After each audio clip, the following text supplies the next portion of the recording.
You are swinging as hard as you can.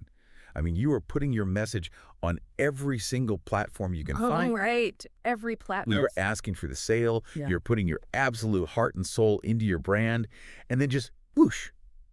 Nothing but air. Exactly. Nothing but air. You totally missed. Yeah. And why? Well, it's because the internet has kind of trained us all to behave like a 20-year-old Mike Tyson. Oh, I love that analogy. Right. We step into the digital ring, Yeah. and we just want that toothbrushing, instantaneous, unquestionable 6-minute knockout. Yes. We want to post, one piece of brilliant creative, ask for the sale, and just watch the revenue counter spin totally out of control. Which is the dream, obviously. Exactly the dream. But instead, we're just met with total silence. And the crazy part is, people actually see the message. The analytics prove that the eyeballs are right there on the screen. They're looking right at it. Yep. They just don't care. So I have to ask you, the listener, right now, are you tired of throwing punches in the dark and just missing your target? Because today, we are going to fix your stance. It is honestly an incredibly deflating experience, really right? is. And it is happening to almost everyone operating in the modern digital arena right now. It really is. We Yeah. really have to contextualize this feeling of failure because it stems from a fundamental misunderstanding of how human attention actually works today. Wait, it's not the same as it was 10 years ago. Not at all. Having a great product or just a really loud voice, it just isn't enough anymore. Yeah. You are entering an environment where the consumer holds literally all the leverage. Yeah. And if you approach them with the singular goal of extracting value, like asking for their time, their email, their money. Transaction. Exactly, the transaction. Yeah. If you do that without fundamentally understanding the mechanics of how to actually earn that transaction first, you will exhaust yourself swinging at ghosts. Swinging at ghosts. That's a great way to put it. So for our mission today, we need to completely re-engineer the approach. We are going to map the meticulous, deeply analytical strategy of a champion boxer directly onto business and social media communication. And this isn't just some clever, superficial analogy, by the way. No, not at all. This is a deep dive into the foundational concepts from Gary Vaynerchuk's work, specifically focusing on the author's note, the introduction, which is called the weigh-in, and round one, the setup. Right. And what we are going to unpack here, the why behind all of this, is the mechanical reality of the attention economy. Which is so crucial. It is absolutely critical for anyone interested in business, entrepreneurship, or frankly, just understanding how modern attention works. We are going to break down the mechanics of giving value versus asking for value, and why the sequence, the timing, and the specific platform language of those actions dictates whether you win or lose. Right. But wait, before we get into the whole psychology of the consumer, let's talk about the specific perspective we are analyzing today, because there's a really important disclosure note from the author right at the beginning. Yes, the skin in the game. Exactly. So at the time of laying these foundations out, the author openly disclosed holding stock in platforms like Facebook, Twitter, and Tumblr. Right. And he even expressed a desire to hold stock in emerging platforms back then, like, Snapchat or Pinterest. Yeah, he wished he had that stock. Right.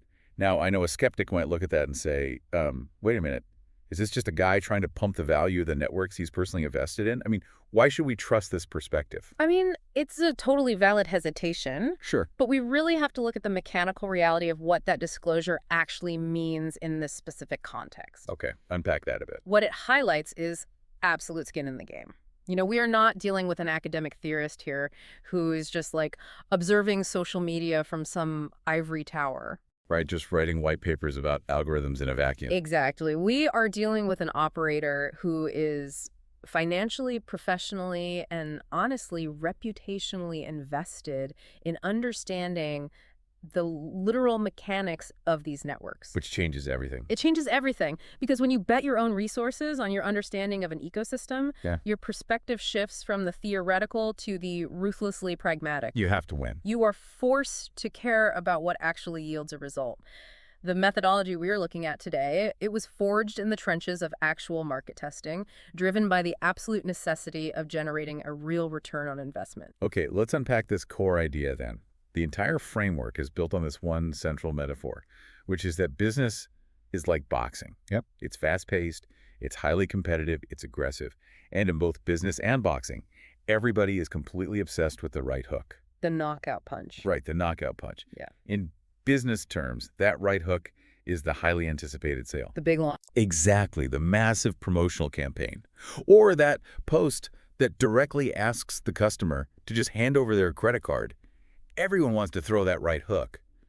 But frankly, the way most brands approach this is just absurd. It's totally backwards. It really is. It's like going on a first date and immediately asking the person to marry you. Oh, completely. You just haven't earned the right to ask the question yet. They haven't provided any entertainment. They haven't set a mood. They haven't done anything to earn your attention. Yeah. So I have to push you on this. Go for it. Why in the world are businesses so obsessed with demanding the sale right up front? Especially when the data shows that it just keeps failing them time and time again. Well, what's fascinating here is the underlying psychology of the modern business environment.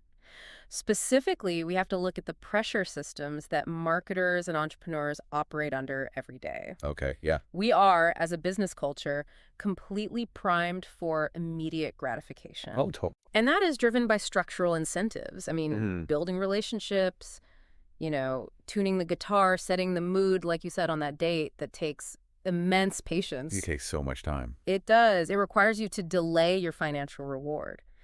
But brand managers, marketing directors, even solo entrepreneurs, they're often under this tremendous pressure to show quick, highly quantifiable returns on investment. Because they have bosses. They have investors. Exactly. A quarterly earnings report doesn't care about a slow-building, authentic relationship with a community. It definitely doesn't. It cares about revenue recognized today. So to show that quick ROI to their bosses or their investors, they just skip all the necessary groundwork. They jump straight to the punch. They just throw the hook. They throw the right hook because the right hook is measurable in immediate dollars. Whereas all that groundwork, all those jabs, those are only measurable in sentiment and attention, which are just way harder to justify on a short-term spreadsheet. Right. And they're trying to win, Cannes Cyber Lions awards for their one amazing creative campaign. Yes. And that brings us perfectly back to that really visceral image from the text of the 20-year-old Mike Tyson. Such a good visual. It is. Marketers are just bloodthirsty for that instantaneous victory. There's this great specific example in the text about how marketers have this gleam in their eye. They want to be like Tyson knocking out Trevor Berbick in under 6 minutes. Just a devastating, immediate end to the fight. Right. They want one punch, and then they want to walk out of the ring with the belt. And the terrifying part is that the digital platforms actually kind of give them the illusion that this is possible, right? They really do. Like you could log into a Facebook ad dashboard, put $10,000 behind a right hook advertisement, and the platform will literally guarantee that your message reaches millions of eyeballs. Oh, yeah. The awareness metrics will look absolutely fantastic. The spreadsheet turns completely green. But the actual conversion rate, like the number of people who actually pulled out their wallet and bought the product, is just abysmal. It's zero. Yeah. You swung your hardest, you paid for the massive reach, and you hit absolutely nothing. Exactly. Because, and this is a core rule to remember, reach does not equal reception. Reach does not equal reception. Wow, okay. A platform can force an advertisement into a consumer's feed. It can put it right in front of their face, but it cannot force the consumer to actually care. No, it can't. If the customer's resistance hasn't been lowered, if they haven't been engaged on a human level prior to that big ask, they are simply going to ignore it. Right. I mean, boxing is known as the sweet science, right? It is not a barroom brawl. It is highly strategic. Yeah. It's often compared to high-speed chess. Yeah, that makes sense. The right hook is what gets all the glory. It's what makes the ESPN highlight reel. But it is the footwork, the ring movement, and the long, exhausting series of well-planned jabs that precede it that actually dictate the success of the match. So, okay, let's define that. What exactly is a jab in this context? A jab, in the context of this framework, is a lightweight piece of content that benefits your customer, not your brand. Okay, that's key. Benefits the customer. Exactly. It makes them laugh, it teaches them something new, it makes them ponder a topic, or it just gives them a brief moment of escape during their day. It builds the relationship. And if you don't use those jabs to guide your opponent, or in this case, your customer, exactly where you want them, your right hook could have perfect mechanical form. You could have spent millions on the production value, and it will still miss entirely. I want to focus on the mechanics of that miss for a second. Because if you just throw a massive, unearned right hook into a social media feed, the consumer doesn't even have to actively fight back. No, they don't block it. Right. They just dodge it. Yeah. It's like a stranger walking into their living room and trying to change the television channel on them. The consumer just swats your hand away and just keeps scrolling. They are completely numb to the ask. Totally numb. So we know we need the setup. We know we need to throw the jabs. But how we jab has fundamentally changed over time. And that realization kind of came from the author looking backward at some early digital successes. The red-eye flight epiphany. Yes. There is this great moment of reflection in the source material where the author is on a red-eye flight in 2012, and he has this epiphany about the early days of Wine Library TV way back around 2006 on YouTube. Yes, and analyzing that specific historical moment is absolutely crucial for understanding the mechanics of modern attention. Why is that? Because the realization was that while you might know that you need to you need to care about your customers and build relationships, knowing how to throw a right hook that is actually tailored for the modern, fast-paced digital age is a completely different skill set entirely. Right. And the Wine Library TV example perfectly illustrates the evolution of this exact skill. I mean, we were talking about 2006 here. The digital landscape was just entirely different. Which is wild to think about now. I mean, let's really paint that picture for the listener. We are talking about an era before ubiquitous high-speed mobile internet everywhere you go. You couldn't just pull out your phone. No. You had to physically sit down at a cumbersome desktop computer. The friction involved in simply loading a video was massive. All that buffering. Oh, the buffering is painful. Getting a consumer to sit at their desk, wait for the buffering, and watch a 5-minute video on the internet back then was a monumental ask. The author even compares getting someone to watch a 5-minute video to making them sit through the uncut desert scene in Lawrence of Arabia. It felt that long. It really did. Yet, in this incredibly high-friction environment, you had an audience actively choosing to watch unpolished 20-minute video blogs of a guy tasting and reviewing wine. 20 minutes. 20 minutes. Why? It wasn't just raw hustle. And it definitely wasn't because the production value was super high. It was because the content was fundamentally native content. Yes. But I want to push you on that word because native gets thrown around as a marketing buzzword constantly today. It does. It loses its meaning. Exactly. So mechanically speaking, what actually made that content native to 2006 YouTube? And how does that explain why it worked so well? If we connect this to the bigger picture, that is the exact right question to ask. Because if we don't define the actual mechanics, it's just jargon. Right. Native content basically means that the form, the tone, and the substance of the communication are intrinsically matched to the culture and the technical constraints of the platform it lives on. Okay. So let's break down 2006 YouTube. It was not a place for highly polished corporate television commercials. If you uploaded a glossy 30-second TV spot with a professional voiceover and perfect lighting, the YouTube community rejected it entirely. Because it felt fake to them. It felt alien, it felt corporate. The native language of early YouTube was authenticity, rawness, and direct community engagement. It was literally a guy sitting in a slightly messy office, talking directly into the lens of a cheap camera, reading the comments, and then responding to those comments in the very next video. Yeah. The content was native because it completely respected the aesthetic and the emotional expectations of the people who were spending their time in that specific digital room. So it's kind of like showing up to a black tie gala wearing a tuxedo versus showing up in a bathing suit. That's a perfect way to look at it. If you wear the tuxedo, you are speaking the native visual language of that specific event. Exactly. If you wear a bathing suit, you might get a lot of eyeballs. I mean, you might get reach, but you are going to be completely rejected by the community. You aren't going to make any friends or close any business deals.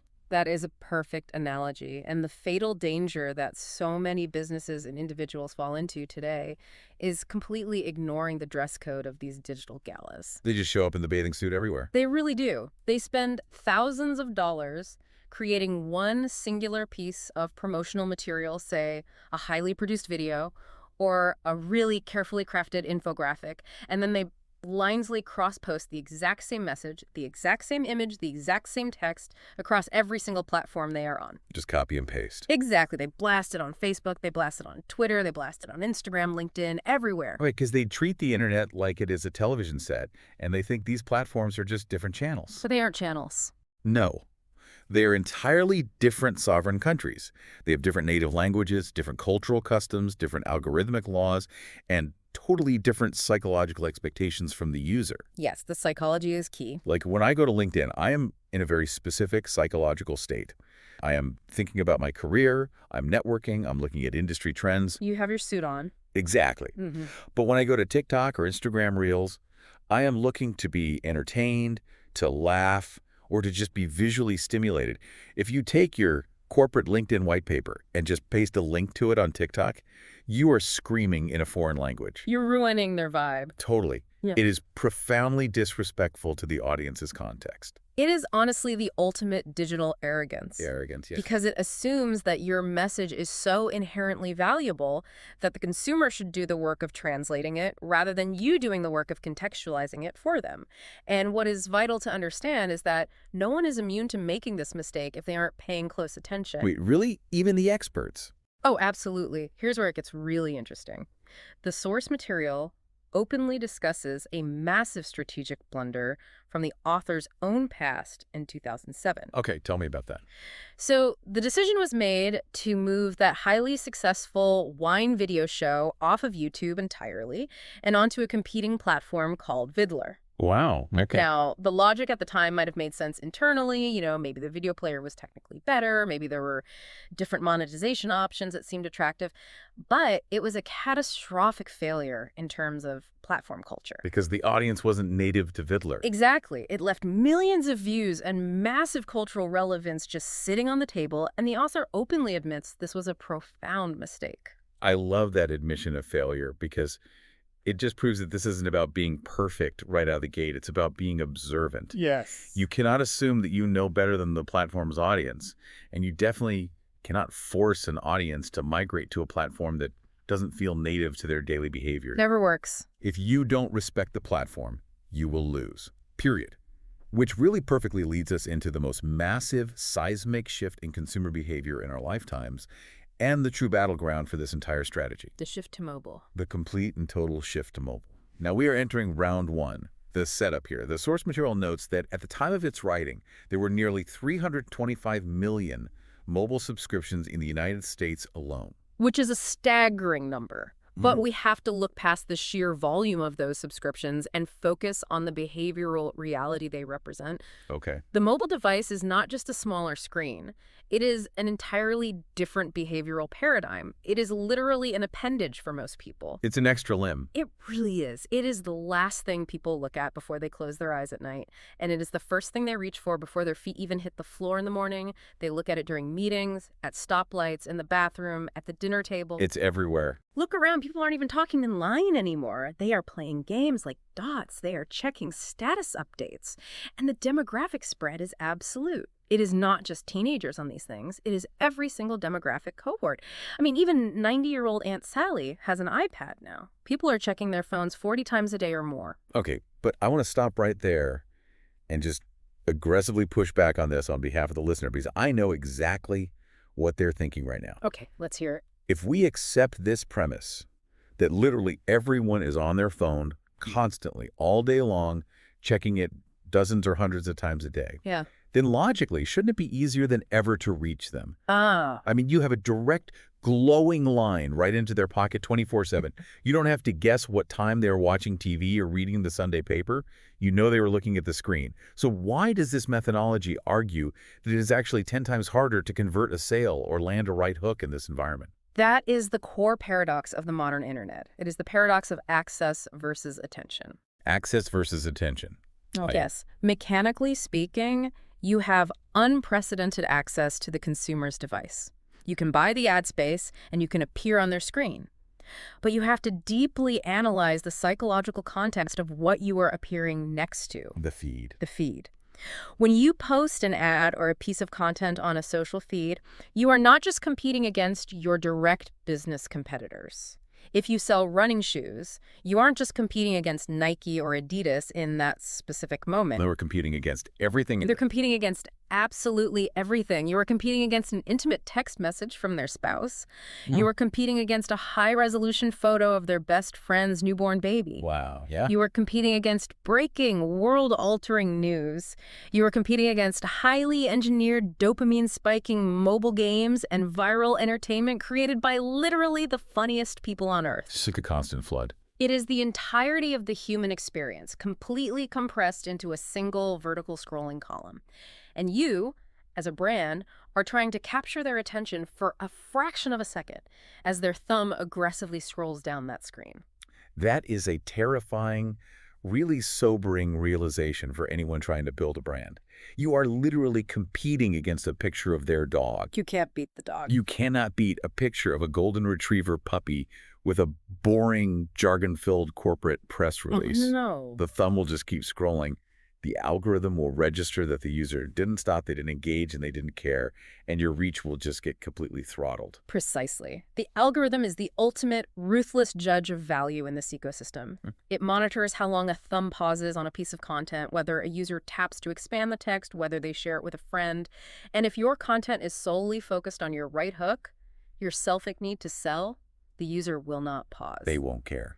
And this is exactly why the definition of the jab is so strictly mechanically defined. A jab is not just any random content. It is lightweight content that specifically benefits the customer. It has to offer them something they actually value in that specific micro moment of scrolling. So mechanically, again, what does a jab actually look like in practice for a business? Well, a jab has to solve a problem for them, even if that problem is just passing the time or curing boredom. Okay, give me an example. Sure. It could be a local hardware store posting a genuinely helpful 15-second video on how to fix a leaky faucet, and they are asking for absolutely nothing in return. Just pure value. Just pure value. Or it could be a local bakery posting a behind-the-scenes, deeply satisfying video of someone frosting a cake, which just provides a moment of visual escape for someone on their lunch break. Oh, I watch those all the time. Exactly. Or it could be a sharp, witty observation about an industry trend that makes a seasoned professional snicker on LinkedIn. The jab is entirely about them. The consumer. Yes. The right hook, conversely, is a call to action that benefits the business. It asks them to sign up, to buy, to donate. And the psychological reality here is brutal. If you have not provided them with a steady, reliable stream of jabs of pure, frictionless value, they have zero incentive to pause their scrolling, ignore their friend's baby photo, and engage with your right hook. Because they owe you nothing. They owe you absolutely nothing. The practical takeaway here for the listener is brutal but necessary. Yeah. You have to market to where consumers actually are and not where you wish they would stay. Yes. And businesses are terribly guilty of this, aren't they? Oh, massively. Like, we wish they would stay glued to traditional television commercials so our really expensive ad buys would keep working. We wish they would read our full-page print ads in magazines because we spent a month designing them. We wish they would read the emails. Oh, we wish they would open and read every single word of our promotional email newsletters.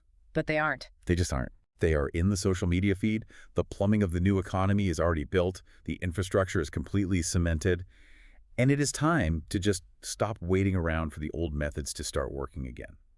You have to take your working dollars, your time, and your creative energy, and you just have to get into the trenches where the attention actually lives. And transitioning into those social media trenches, that brings us to one of the most fascinating dynamics in the entire modern competitive landscape. The startup advantage. Yes, the inversion of power.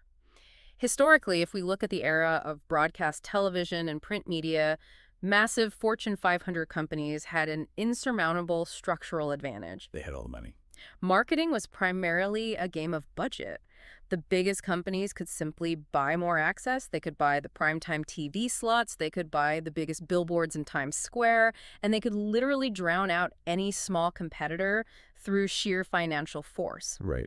But on these mobile, algorithmically driven platforms we're talking about today, the playing field undergoes a bizarre and really powerful inversion. Okay, I am going to challenge you on this again. Bring it on. Because it sounds a little bit like romanticized underdog propaganda, right? Yeah. I mean, a Fortune 500 company still has $1 billion marketing budget. Sure. They can hire the absolute best ad agencies in the world. They can buy millions of dollars in promoted ads on these platforms. So how does a curious individual, a freelancer, or a tiny startup operating out of a garage possibly compete with a giant corporation that has a marketing budget the size of a small country's GDP? Money still buys reach, right? Money absolutely buys reach, but as we established earlier, reach does not equal reception, and it certainly does not equal engagement. Right, the thumb keeps scrolling. Exactly. What's fascinating here is that a giant budget almost inevitably comes with giant bureaucracy, and bureaucracy is the literal death of native content. Oh, wow. Yeah. The source material highlights a really critical vulnerability here. Many large marketers and massive corporations are playing defense instead of offense, entirely out of fear. Playing defense. Yes. Large corporations are bogged down by massive, highly risk-averse legal departments. They have layers upon layers of approval required just to send out a single 280-character post. They have this deep-seated fear of lawsuits, public relations missteps, or accidentally offending a vocal minority. Okay, let's trace the mechanics of that. Let's walk through the hypothetical journey of a single piece of content at a massive corporation. Oh, this is always painful. So a social media manager at a huge brand sees a trend popping up in real time on, like, a Tuesday morning. Yep. They write a clever, slightly edgy tweet to capitalize on it. They send it to their manager for approval. The manager says, this is funny, but let's run it by legal just to be safe. Of course. Legal looks at it and says, there's a potential trademark issue with this one slang term. You need to remove it. Then it goes to the PR team, and PR says, well, this doesn't exactly align with our Q3 brand voice guidelines. Let's soften the punchline. Right. Then finally goes to the VP of marketing, who adds a link to a completely boring press release at the end of it. Exactly. And by the time that piece of content makes it through the corporate meat grinder and finally gets published on, say, Thursday afternoon, The trend is totally dead. the moment has completely passed. And more importantly, what is actually left of the content is just this safe, narrow, and incredibly boring husk of a post. It's got no soul. It lacks all humanity. It feels like it was written by a committee of lawyers because it literally was. And the algorithm, which is strictly trained to reward high engagement, human-centric content, will just bury it, regardless of how much money they put behind it to boost it. Banner blindness kicks in. Exactly. Banner blindness kicks in and the consumer just scrolls right past. So the lack of a massive budget, and crucially the lack of a massive corporate structure, is actually a mechanical superpower in this specific arena. It is the ultimate asymmetrical warfare. Wow. An entrepreneur or a small business owner can be incredibly agile. They are the CEO, the legal department, and the social media manager all rolled into one person. If they see a trend developing in real time, they can come up with a clever human response, and they can publish it immediately. Because they are smaller, they can actually retain their sense of humor. They can be funny. They can be self-deprecating. They can act like actual human beings communicating with other human beings. They can speak the native language of the platform without an accent. And the algorithms disproportionately reward this speed and this authenticity. That should be incredibly empowering for anyone listening right now. If you are building a brand from your kitchen table, or you're just trying to advance your own personal career, your speed and your authenticity will be polished corporate red tape every single time. Every time. And the text points out another massive advantage of this agility, right? You should not be afraid to be the first to market on a new platform. Yes, the pioneer advantage. When a new app pops up and starts gaining traction, the big brands will wait a year. They want to see if it's safe. They want to see if the ROI is proven. They want to wait for their legal team to draft some 50-page exploratory memo. Right. But you don't have to wait.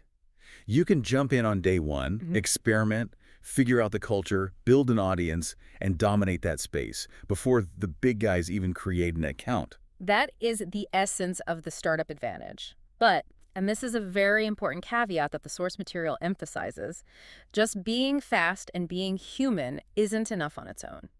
Okay, what's missing? It is a prerequisite, sure, but it is not the complete formula. You cannot just run around being authentic and hoping for the best. You have to combine that agility with rigorous scientific observation. The sweet science of storytelling. Exactly. Which brings us to the overarching methodology that governs all of this. Right, because this is where the frustration usually peaks for people.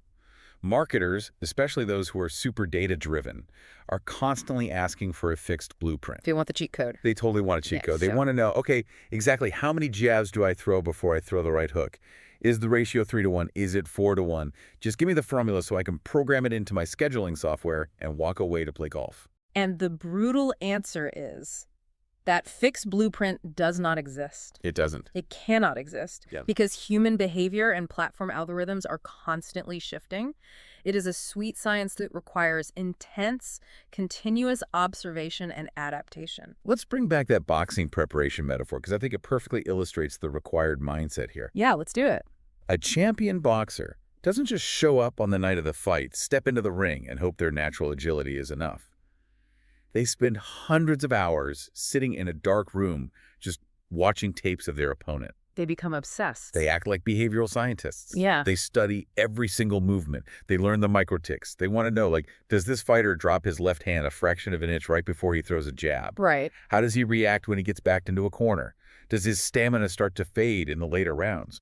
They gather all this nuanced data so that when they finally step into the ring, their strategy is precisely calibrated to exploit specific weaknesses and defend against specific strengths. And the argument here is that stepping onto a social media platform, say, launching an Instagram presence for your business without intensely analyzing the data and the culture of that specific platform is exactly like stepping into a boxing ring completely blindfolded. You're just wildly swinging. So you are just wildly swinging, hoping your punches magically land, while the platform's algorithm and your competitors are analyzing your every move and heavily punishing your mistakes. Wow. The metrics are your game tape. You have to become obsessed with the data, but not just vanity metrics like total followers. You must analyze the environmental fluctuations. What do you mean by environmental fluctuations? Like what time of day gets the most genuine conversation started in your comments? You have to watch demographic shifts. What happens to your engagement rate when you test out a new slang word, or when you use a specific trending hashtag, or when you post a short form video instead of just a static image? You have to experiment. You have to experiment constantly.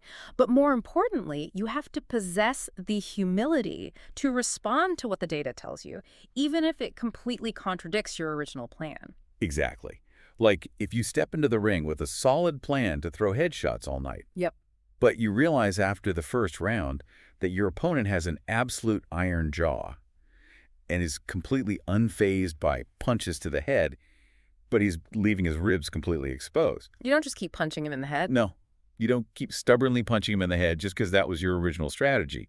You change your approach. Yeah. You adapt. You start working the body. Yes. If you notice that your audience completely ignores your expensive, polished graphics, but heavily engages with your raw, behind-the-scenes iPhone photos, Yeah. you stop spending money on the graphics. You adapt to the reality of the ring. That adaptation is the true essence of the sweet science. Mm. But let's assume you've done all of this. Mm-hmm. You've audited the platform. You've studied the culture.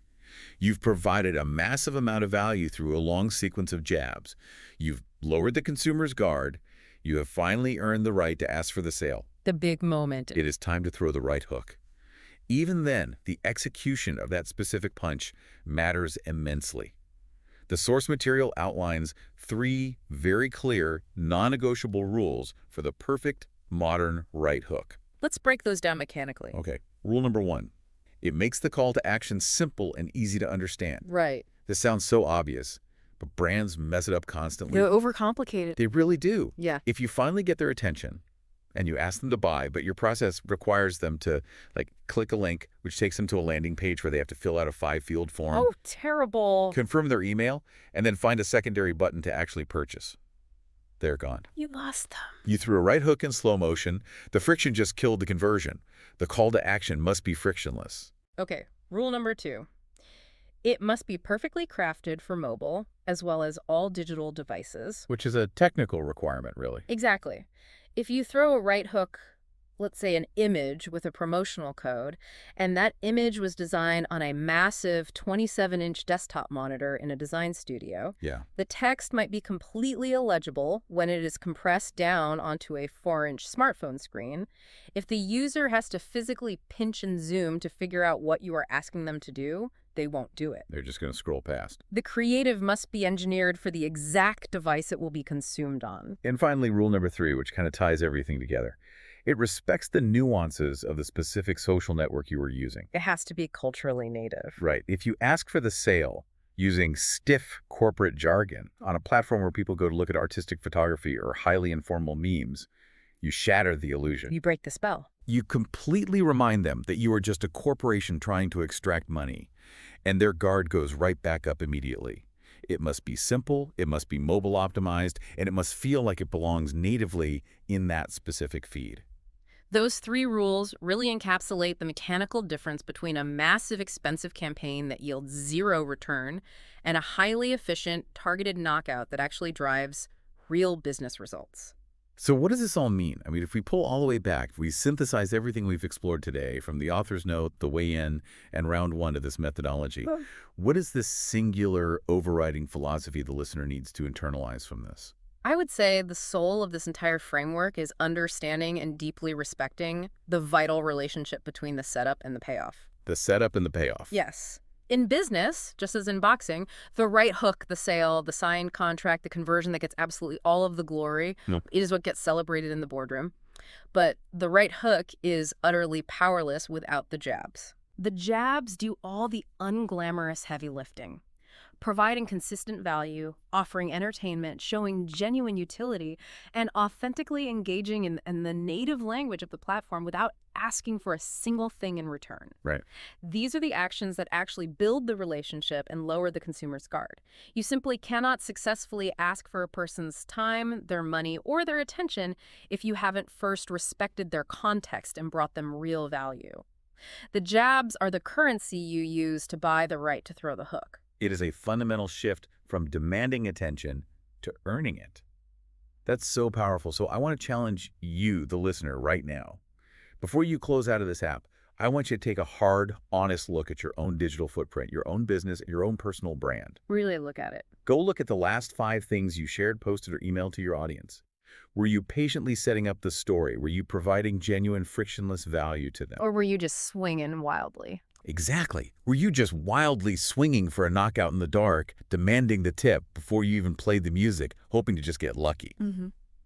Think about what your ultimate right hook looks like. What is the big ask you ultimately want to make? Yeah. And then critically, ask yourself what kind of jabs you need to start throwing tomorrow to actually earn the right to throw it. Keep your gloves up, and we'll see you in the next deep dive. Are you swinging blindly in the dark on social media, just kind of wondering why your brilliantly crafted sales pitches are landing on completely deaf ears? Yeah, it's a frustrating spot to be in. Right. I mean, think about the sheer energy you spend just trying to get noticed online today. Yeah. We are all so desperate to be heard in this hyper-noisy digital world. But what if the secret to winning business isn't about hitting harder?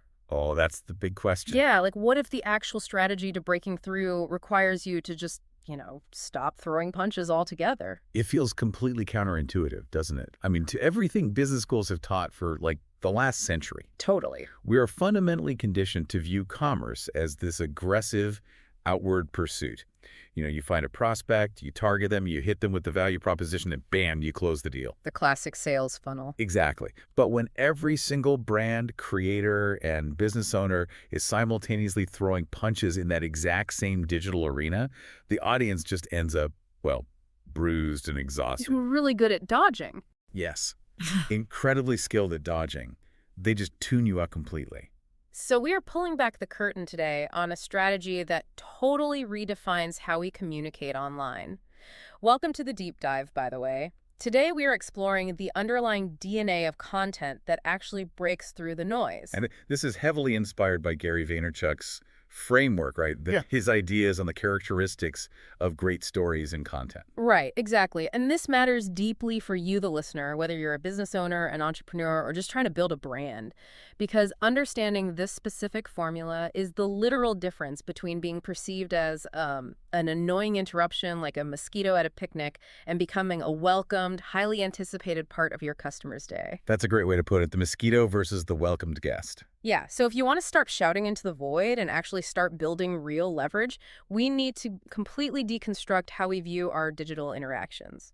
Well, to understand why the old model is broken, we kind of have to look at the mechanics of the environment itself. I mean, the social media revolution was essentially a mass decentralization of communication. A total paradigm shift. Right. For decades, the keys to the cultural kingdom were held tightly by traditional gatekeepers. If you wanted to reach 1 million people, you had to pay a television network or a radio station or a major publishing house just for access to their audience. You had to rent the megaphone. Exactly. You rented it. But the internet, and specifically social platforms, they just ripped those keys away and handed a megaphone to literally every single person on Earth. Which is amazing, right? Suddenly everyone has a broadcast tower right in their pocket. It's an incredible democratization of voice. But, and here's the catch, it creates a totally unprecedented problem for anyone trying to run a business. Because, if everyone has a megaphone, the baseline volume of the world is just a deafening roar. It's pure noise. And how do most brands react to that roar? They panic. They completely panic. They try to compensate by just increasing their own frequency and volume.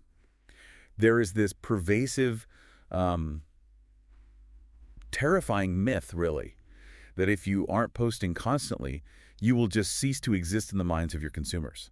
Oh, the content treadmill. Yeah, so businesses just feed the machine. They pump out a steady, relentless stream of content just to fill up the calendar. But let's look at what that content actually is, because usually it's just the digital equivalent of a Yellow Pages ad. Spot on. It's just, buy our product, we have a sale, look at our storefront.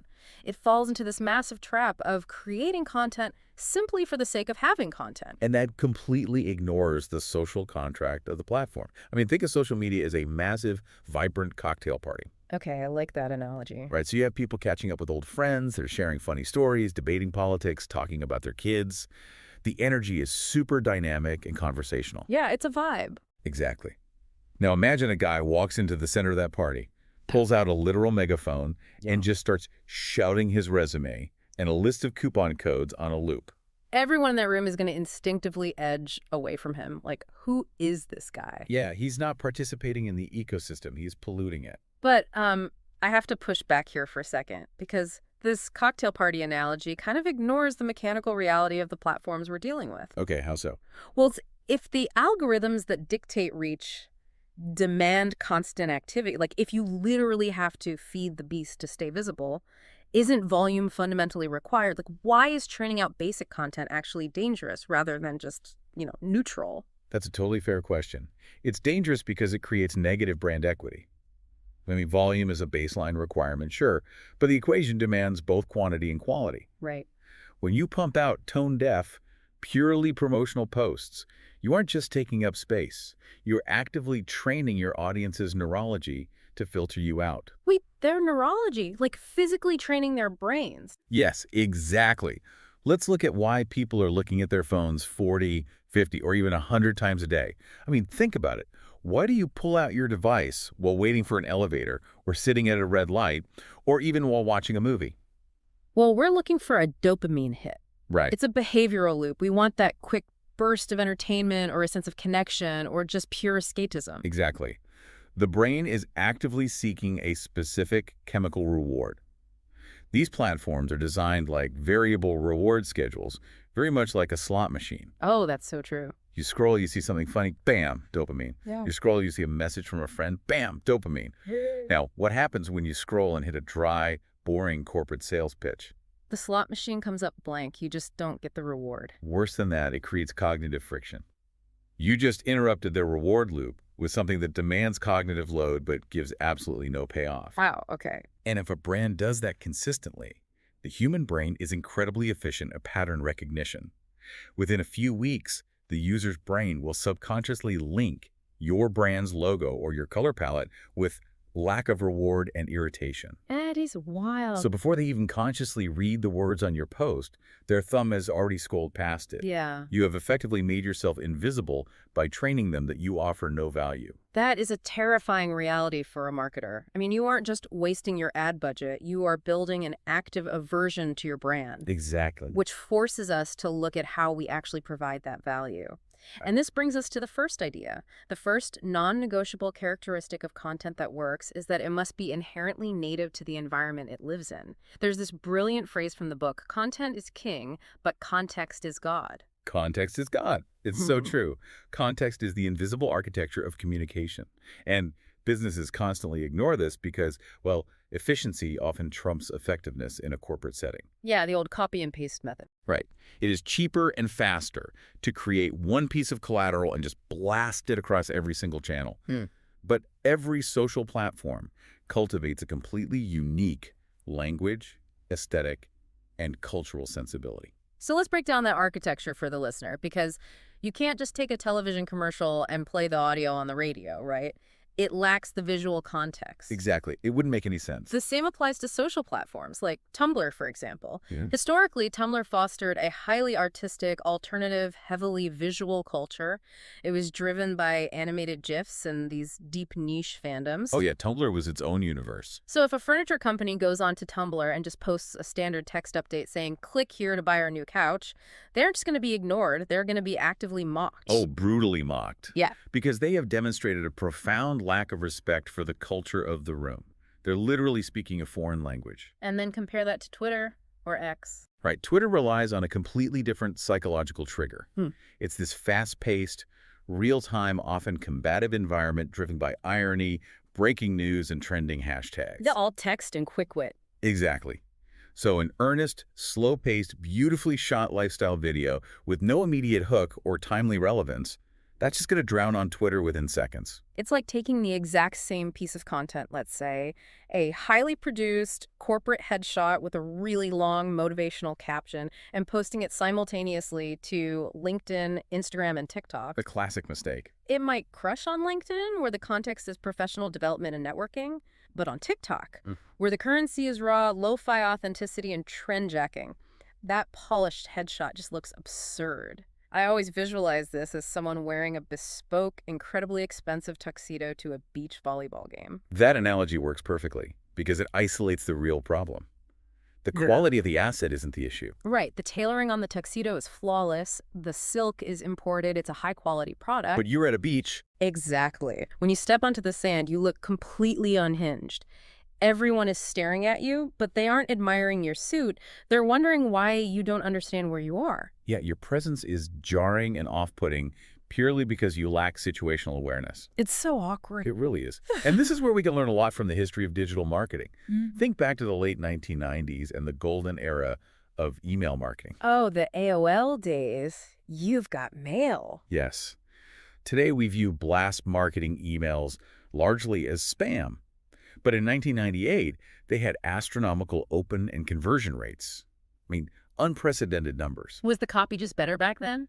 Not at all. The reason wasn't that the copy was fundamentally better. The reason was that the medium was native to how people were already using the internet at that time. Oh. People logged on specifically to read text-based communications from colleagues and family.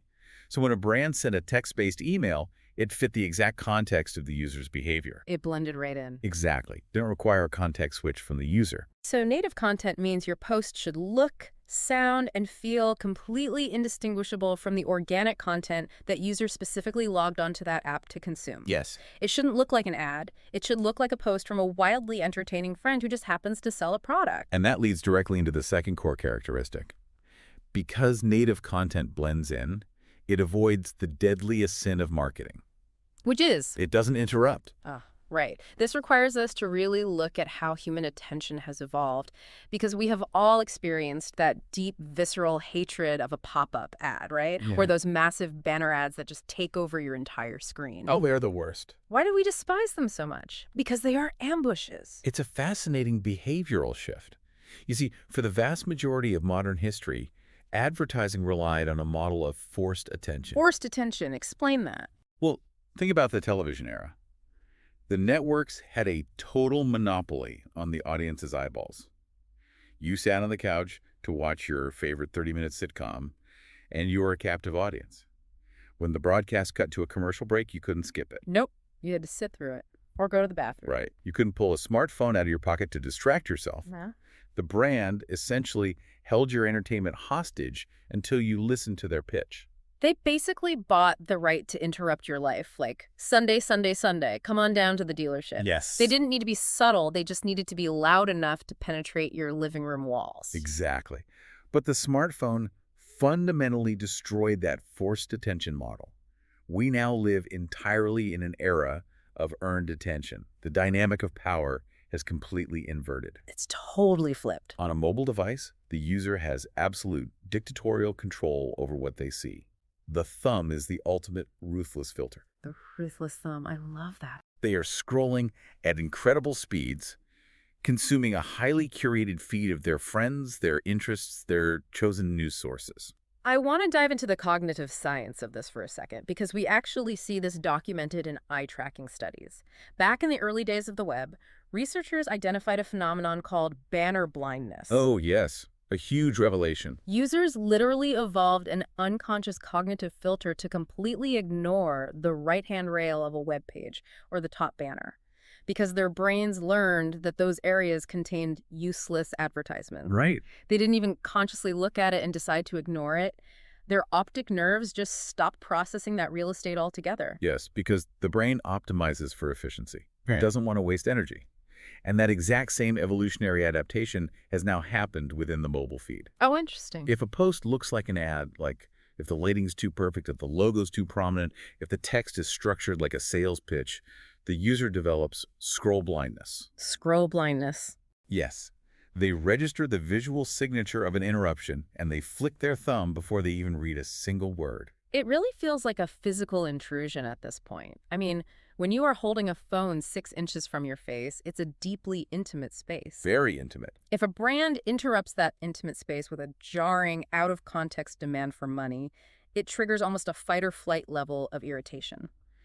Think about the anxiety of waiting for that 5-second skip ad button to appear on a YouTube video. It's stressful. You are literally hovering your thumb, completely stressed out, just waiting to execute that ad. And the irony is, marketers spend millions of dollars to subject their potential customers to an experience that those very same marketers personally despise when they are off the clock. It's crazy when you think about It is a massive empathy failure. Yeah. I mean, if your content is an interruption, you are starting the relationship from a massive deficit of trust. which perfectly frames the solution. Because if we can't interrupt and we can't demand attention, what do we actually do? We have to offer value. Right, we have to offer value with 0 strings attached. And this is the third characteristic. Great content doesn't make demands. In this framework, this is known as the art of the jab. This concept, the jab, it really acts as the philosophical foundation for modern digital communication. Historically, advertising legends like Leo Burnett operated on a few core principles. Make it simple, make it memorable, make it inviting to look at, and make it fun to read. Sure, the basic. Those are table stakes today, but the modern landscape requires an entirely new rule to be added to that list. Your content must be made for your customer, not for yourself. Okay, that distinction is everything. Let's define the terms for the listener. A right hook is content that benefits the business. It is a demand. It's like, buy my book, sign up for my newsletter, use this discount code, come into my store. It requires the consumer to expend their time, energy, or money to benefit the brand. Yes, and a jab, on the other hand, is the exact opposite. Yeah, okay. A jab is a piece of content that provides immense value to the consumer while asking for absolutely nothing in return. Nothing at all. Nothing. It's a joke that makes them laugh. It's a tutorial that teaches them a new skill. It's an insightful quote that makes them feel deeply understood. It has no call to action. It does not sell. I want to get hyper-specific here so we can see the mechanics of this in action. Let's imagine you, the listener, own a company that manufactures high-end outdoor boots. Great example. In the old model, your entire content calendar is just right hooks. It's high-resolution photos of your boots against a white background with a caption that says, "New styles available now. Click the link in bio to shop." Which, as we've established, immediately triggers scroll blindness. It's a demand. Right. It's boring. So what does a jab look like for a boot company? It shouldn't be about the transaction of buying boots. It should be about the lifestyle of the person who wears those boots. Exactly. The lifestyle. So a jab could be a breathtaking 15-second user-generated video of someone free climbing a massive rock face in Utah. Oh, wow. Or it could be a beautifully written guide on how to waterproof your gear for a winter hike. It could even be a simple community-driven poll asking, what is the single best national park in the country? Notice what those examples do. They map to the emotional identity of the consumer. Yes. They provide aesthetic pleasure or utility or a platform for the consumer to express their own opinion. And it builds a community. Let's consider another one. Yeah. Like a boutique tea company. Okay. They could just post pictures of loose-leaf tea with price tags. That's a right hook.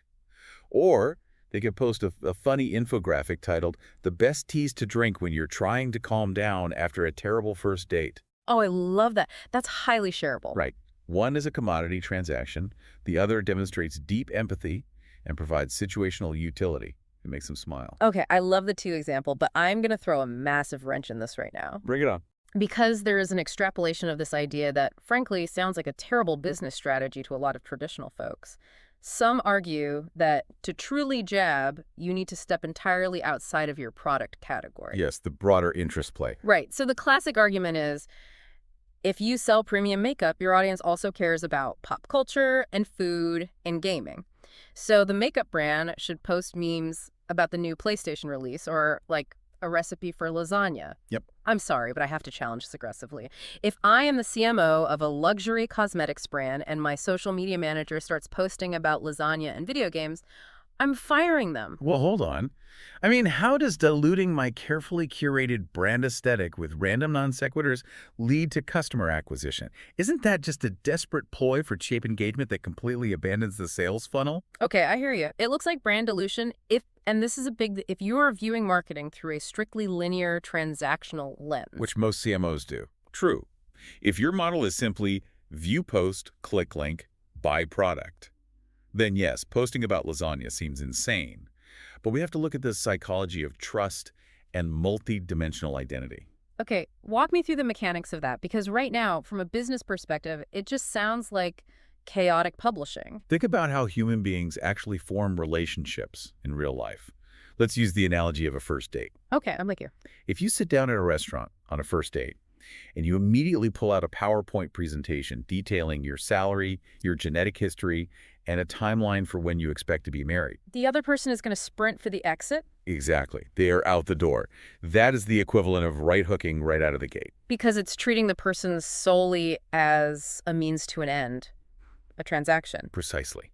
To build a real connection, you ask questions, you discuss shared interests, you talk about movies or travel or food, you find common ground that has absolutely nothing to do with the ultimate goal of the relationship. Ah, I see where you're going with this. When a makeup brand posts about gaming, they aren't abandoning their funnel.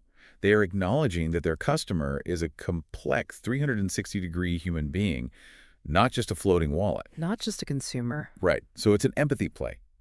By looking at the apps that dominate a user's home screen, social networks, messaging apps, games, Spotify, we know what humans actually value. Connection, entertainment, and escapism. Exactly. When you provide content that aligns with those core desires, even if it's only tangentially related to your product, you are looking the consumer in the eye and saying, we understand your actual life. You build a huge reservoir of goodwill. So you are basically making deposits into an emotional bank account. Yes, that's exactly it. Yeah. And when you finally do need to make a withdrawal, when you finally throw that right hook and say, hey, we have a new line of eyeliner dropping today and we'd love for you to buy it, the consumer doesn't feel ambushed. They don't feel interrupted. No. They feel like a friend is asking them for support. Because you've spent the last 3 months entertaining them, making them laugh, and providing value, they actually feel a subconscious principle of reciprocity. Okay, that makes sense on a psychological level. I completely buy the emotional bank account argument. But the reality of modern business is that we aren't just dealing with human psychology. We're dealing with algorithms. Yes, we are dealing with code. Which brings us to a massive, invisible, structural issue. Idea number 4, the economics of the jab and the algorithm reality.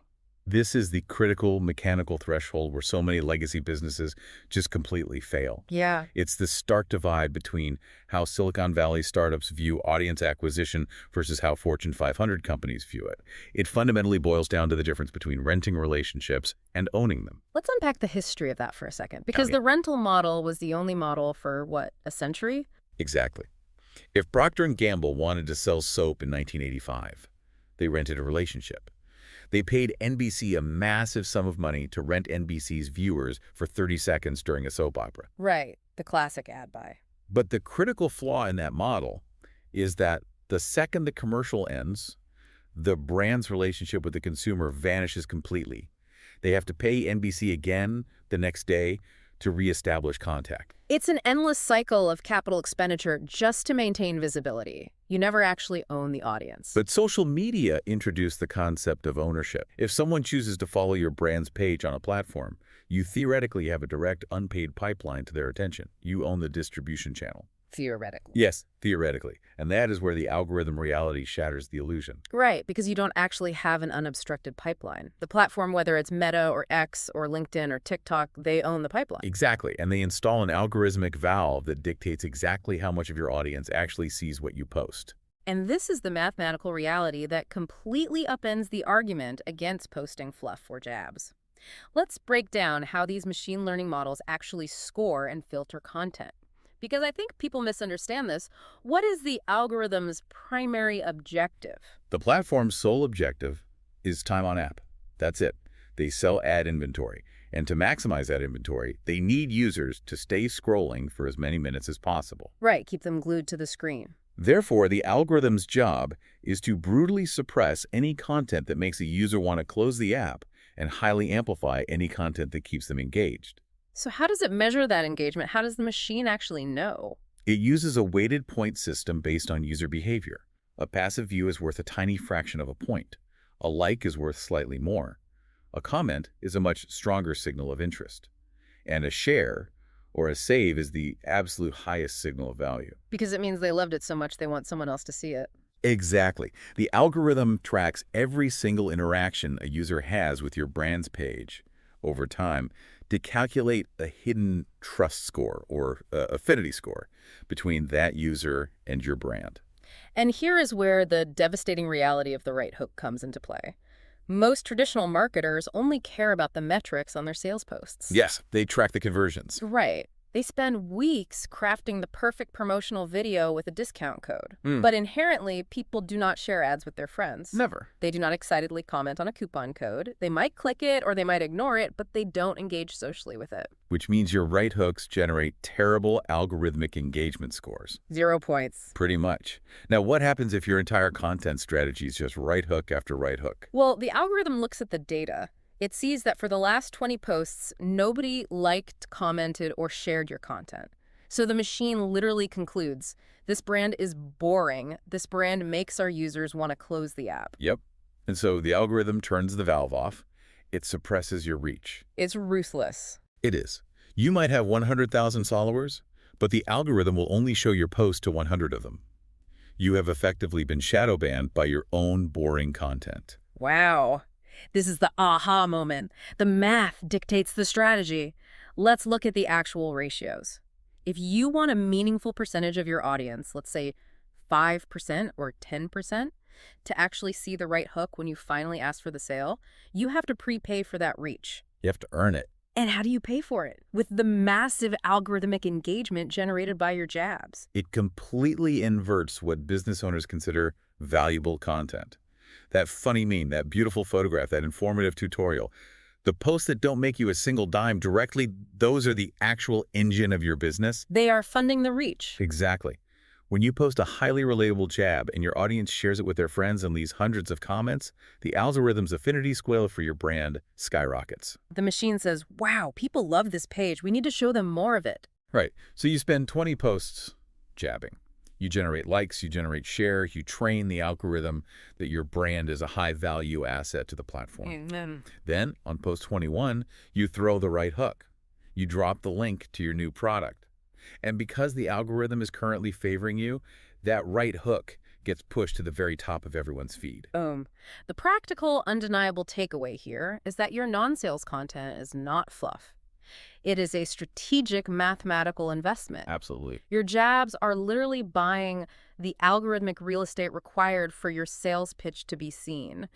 If you don't jab, your right hook is swinging in a completely empty room because the platform turned the lights off on you weeks ago. It's a brutal system, but once you understand the physics of it, you can engineer your own success. Which leads us to a massive challenge regarding execution. We've established you have to be native to different platforms and you have to constantly jab.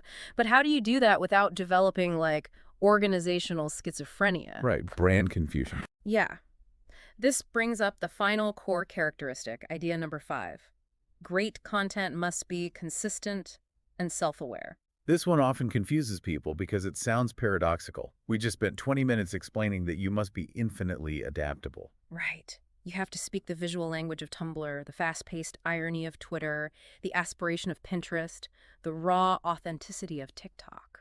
So how can a brand be a fluid shapeshifter and rigidly consistent at the exact same time? Well, let's use a sociological analogy here. Think about how you operate as a human being in your own life.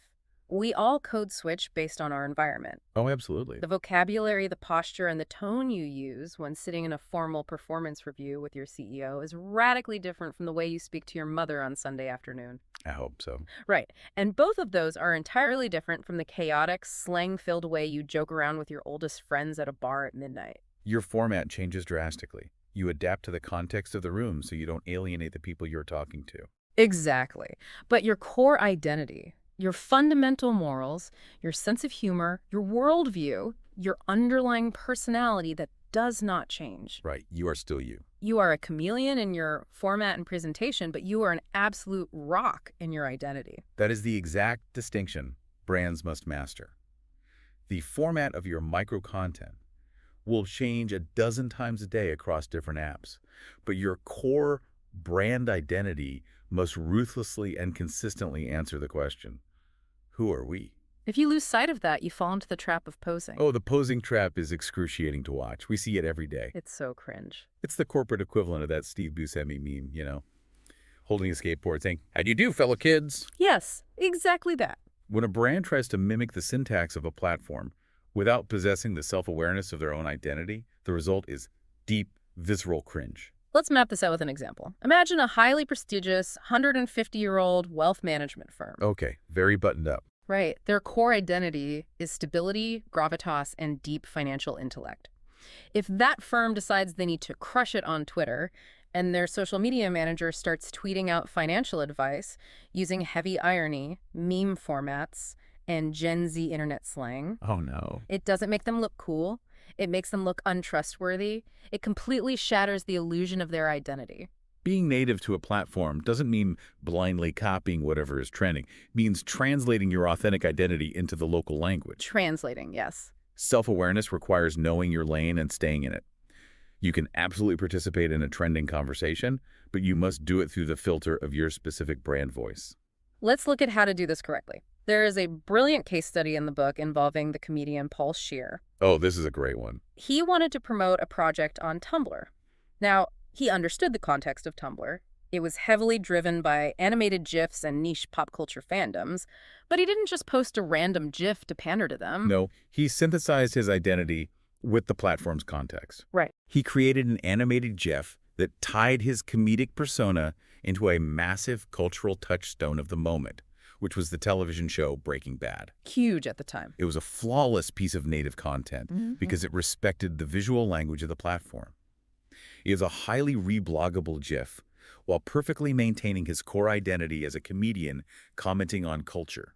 He wasn't interrupting their feed with a poster for his tour. He was contributing a piece of cultural currency that they actively wanted to share. Yes. It requires asking a brutal question before you hit publish on any piece of content. Is this actually interesting, entertaining, or useful to anyone? Or am I just asking the consumer to do me a favor by looking at it? It's the ultimate test of empathy. The brands that fail on social media are the ones that view it merely as a distribution channel for their demands. The brands that win view it as a listening tool and a value creation engine. So let's bring all of these threads together. This is the synthesis of everything we've talked about today. If we take the history of digital media, the cognitive science of attention, the mathematical reality of algorithms, and the psychology of relationship building, we arrive at a profound paradigm shift in how business must be conducted. The ultimate insight here is a total redefinition of marketing. In a hyper-noisy, algorithmic, mobile-first world, the best marketing does not feel like marketing at all. Not at all. It does not feel like a pitch. It feels like an undeniable, welcome addition to a person's life. Exactly. It feels like a moment of joy, a spark of inspiration, or a solution to a real problem. You do not get to ask for a transaction. You don't get to throw a right hook until you have earned the right to their attention. You have to earn it first. And you only earn that right through relentless, unselfish value creation.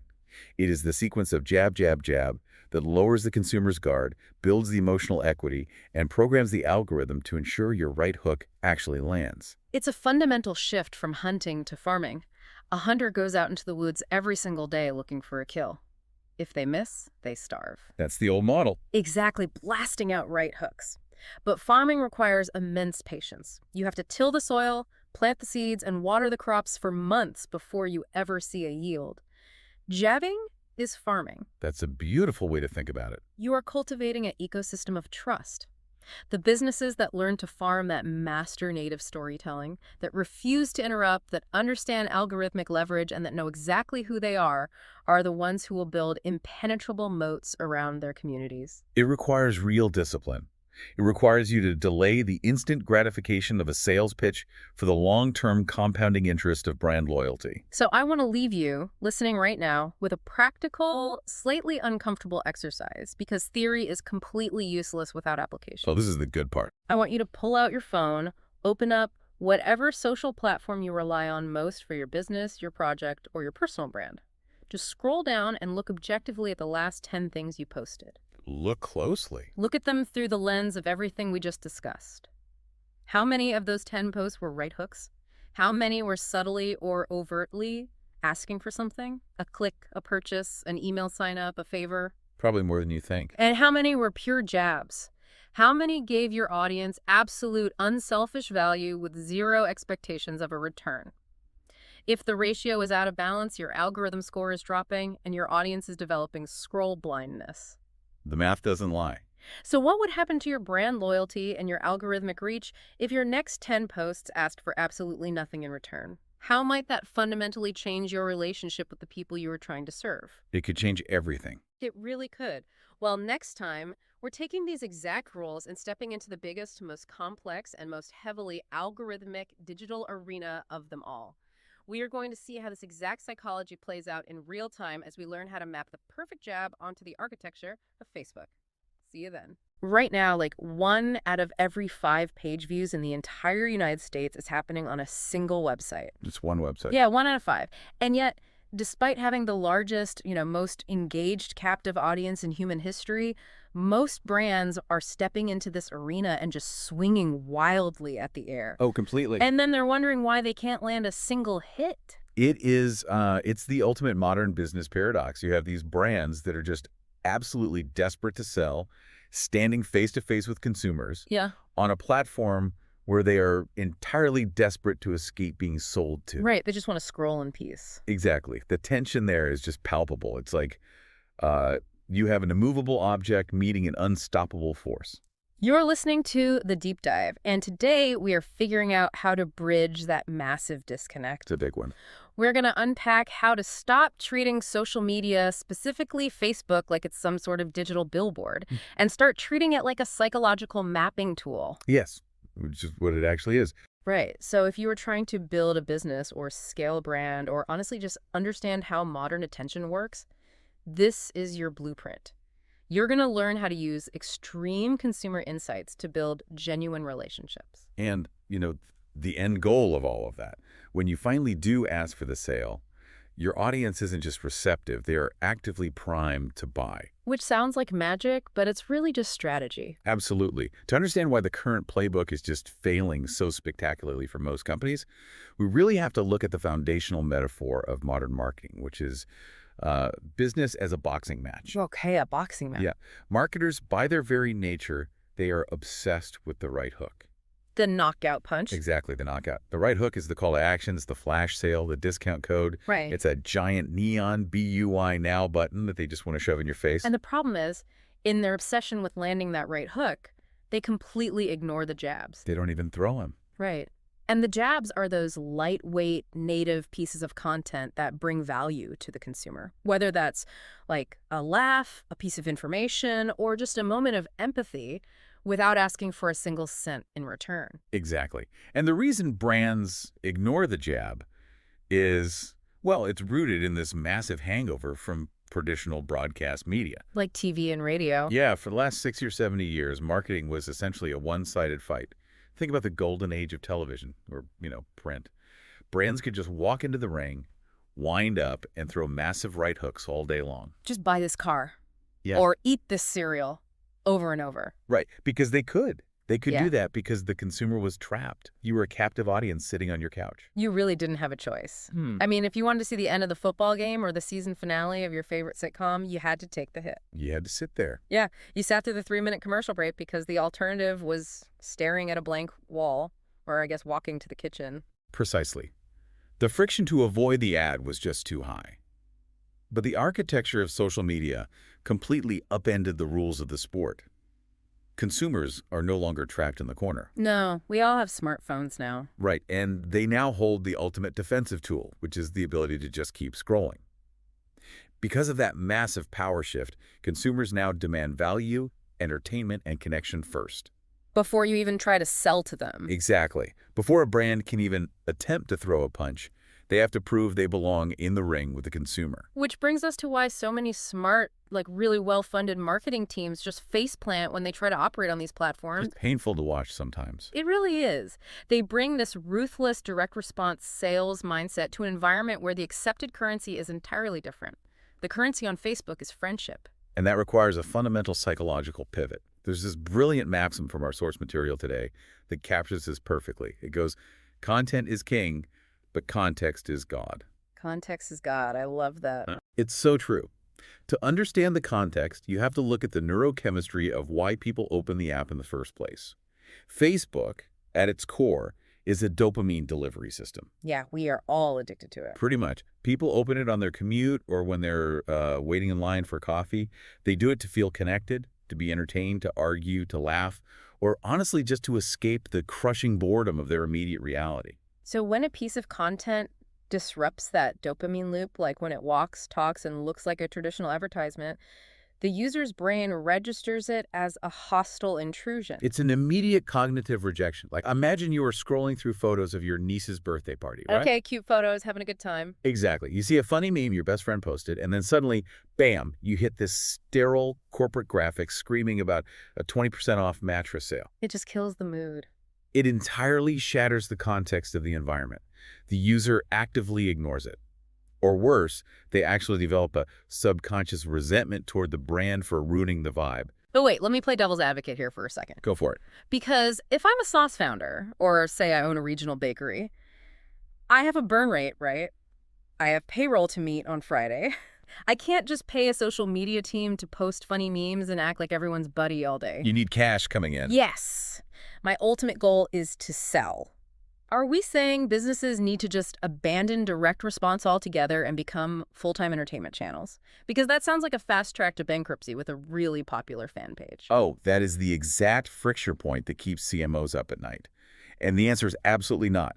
You cannot win a boxing match on jabs alone. Right, you'd never knock anyone out. Exactly. If you only ever jab, you're just dancing around the ring until the bell rings and you go out of business. You absolutely must land that right hook. The sale. Yes. The goal is still to sell, aggressively and at scale. What has changed is not the goal, but the method of setting up the sale. The setup is what matters now. Exactly. A right hook thrown without a setup on social media is going to be dodged, blocked, or penalized by the algorithm every single time. You have to jab, jab, jab. You do that to lower their guard, to build trust, to establish topical relevance. And then once the guard is down, you throw the pulverizing right hook. It makes me think of a cocktail party. Like, imagine you walk into a room full of people holding drinks, having nuanced conversations, and generally just enjoying a Friday night. Sounds like a good time. Right. But the traditional marketing approach is like kicking the front door open, climbing onto the host's coffee table, and screaming, "Buy my enterprise software," through a megaphone. Which is just absurd when you picture in real life. Yeah. Not only would you be ignored, you'd be actively escorted off the property. It violently violates the context of the room. Right. But contrast that with the jab approach. You walk into that same party, you approach a circle of people, you actually listen to the conversation for a minute to read the room. You're gathering data. Yeah. You nod, you offer a funny observation that naturally fits the flow of the chat and makes people laugh. You contribute to the overall vibe of the party. You bring value. Yes, you build rapport. And then, maybe 45 minutes later, someone naturally asks what you do for a living, and you hand over a business card.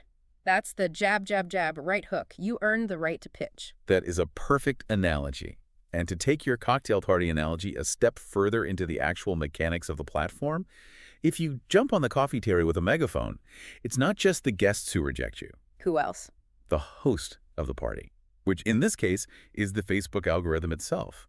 The algorithm's only job is to keep people at the party for as long as possible. Right, they want engagement. Exactly. So if you are annoying the guests with your megaphone, the algorithm literally mutes your microphone. Yeah. It actively stops showing your posts to people. Wow. So understanding why we have to jab is one thing, but how exactly does a brand execute this practically? Like, how do you map this out day to day? It takes work. It does, but there is a fascinating concrete masterclass in strategy from the source material using a hypothetical boot company. It perfectly illustrates the anatomy of an effective jab sequence. Let's break this down because it completely reframes what a corporate posting strategy should look like. Let's do it. It's the perfect case study because Selling boots is a relatively traditional, unsexy business, but the execution here is just brilliant. Okay, so you are the marketing director for a company that sells rugged outdoor boots. Here is your content sequence for the week. Jab number 1, the company posts a simple status update. All it says is, "So long, 30 Rock. Thanks for 7 hilarious years," with an image of the cast. Notice what is missing there. There are no boots in the photo. Exactly. No boots. No links to a product page. No discount code. Just a cultural tribute to a television show ending. All right, jab number 2. A 15-second user-generated video. It's shot on a shaky iPhone, and it's just regular customers stomping through puddles, showing off their boots. Very low production value. Jab number 3. A beautifully shot 15-second video about rock climbing. But again, not necessarily focusing on the footwear, just the act of climbing itself. It's about the lifestyle. Right. And then jab number 4, a simple interactive poll asking the audience, would you rather wear your boots in the summer or the winter? 4 distinct jabs, deployed sequentially over a few days. I have to pause here, though, because the corporate friction on that first post would be immense. Like, if I am the CEO of this boot company and I look at our corporate feed and see my social media manager posting a tearful goodbye to a sitcom, You're going to be pretty upset. I am calling a meeting immediately. What on earth does 30 Rock have to do with selling protective outdoor footwear? How do I justify paying someone to mourn a television show on company time? Oh, from a legacy business perspective, it looks completely irrational. It looks like a waste of money. But this is where we dive into the absolute genius of algorithmic strategy. Okay, explain the genius to me. The brand didn't just guess that people like 30 Rock. The social media manager didn't just post it because they personally happen to be a huge fan of Tina Fey. They didn't? No. They utilized Facebook's page insights and back-end data mining tools. They look at the affinity data of the people who already like their page and discovered a statistical anomaly. What was the anomaly? A massive 80% of their core demographic loved that specific television show. That is wild. They didn't assume, they actually queried the database. They queried the database, found the cultural overlap, and then acted on it. And by posting about the series finale, the brand is doing something incredibly profound psychologically. What's the psychological play there? They are signaling to the consumer, we aren't just a faceless corporation that wants your credit card. We are part of your tribe. When a consumer sees a boot company mourning their favorite niche comedy, their brain subconsciously registers, oh, they get me. It's like a tribal handshake. Precise. And mechanically, what happens when a brand does that? The engagement on that post is going to be significantly higher than a post that just says, look at our new leather stitching, right? And that triggers a mechanism called over-indexing. Exactly. Over-indexing is a holy grail of organic social media.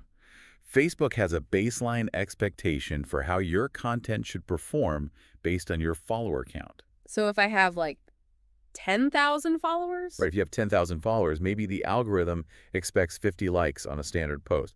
But because you tapped into a deep data-backed cultural affinity with that 30 Rock post, you don't get 50 likes. You get way more. You get 500 likes, 100 comments, and 50 shares. You just blow past the baseline. You shatter it. And when you do that, the algorithm takes notice. It recalculates your brand's relevance score.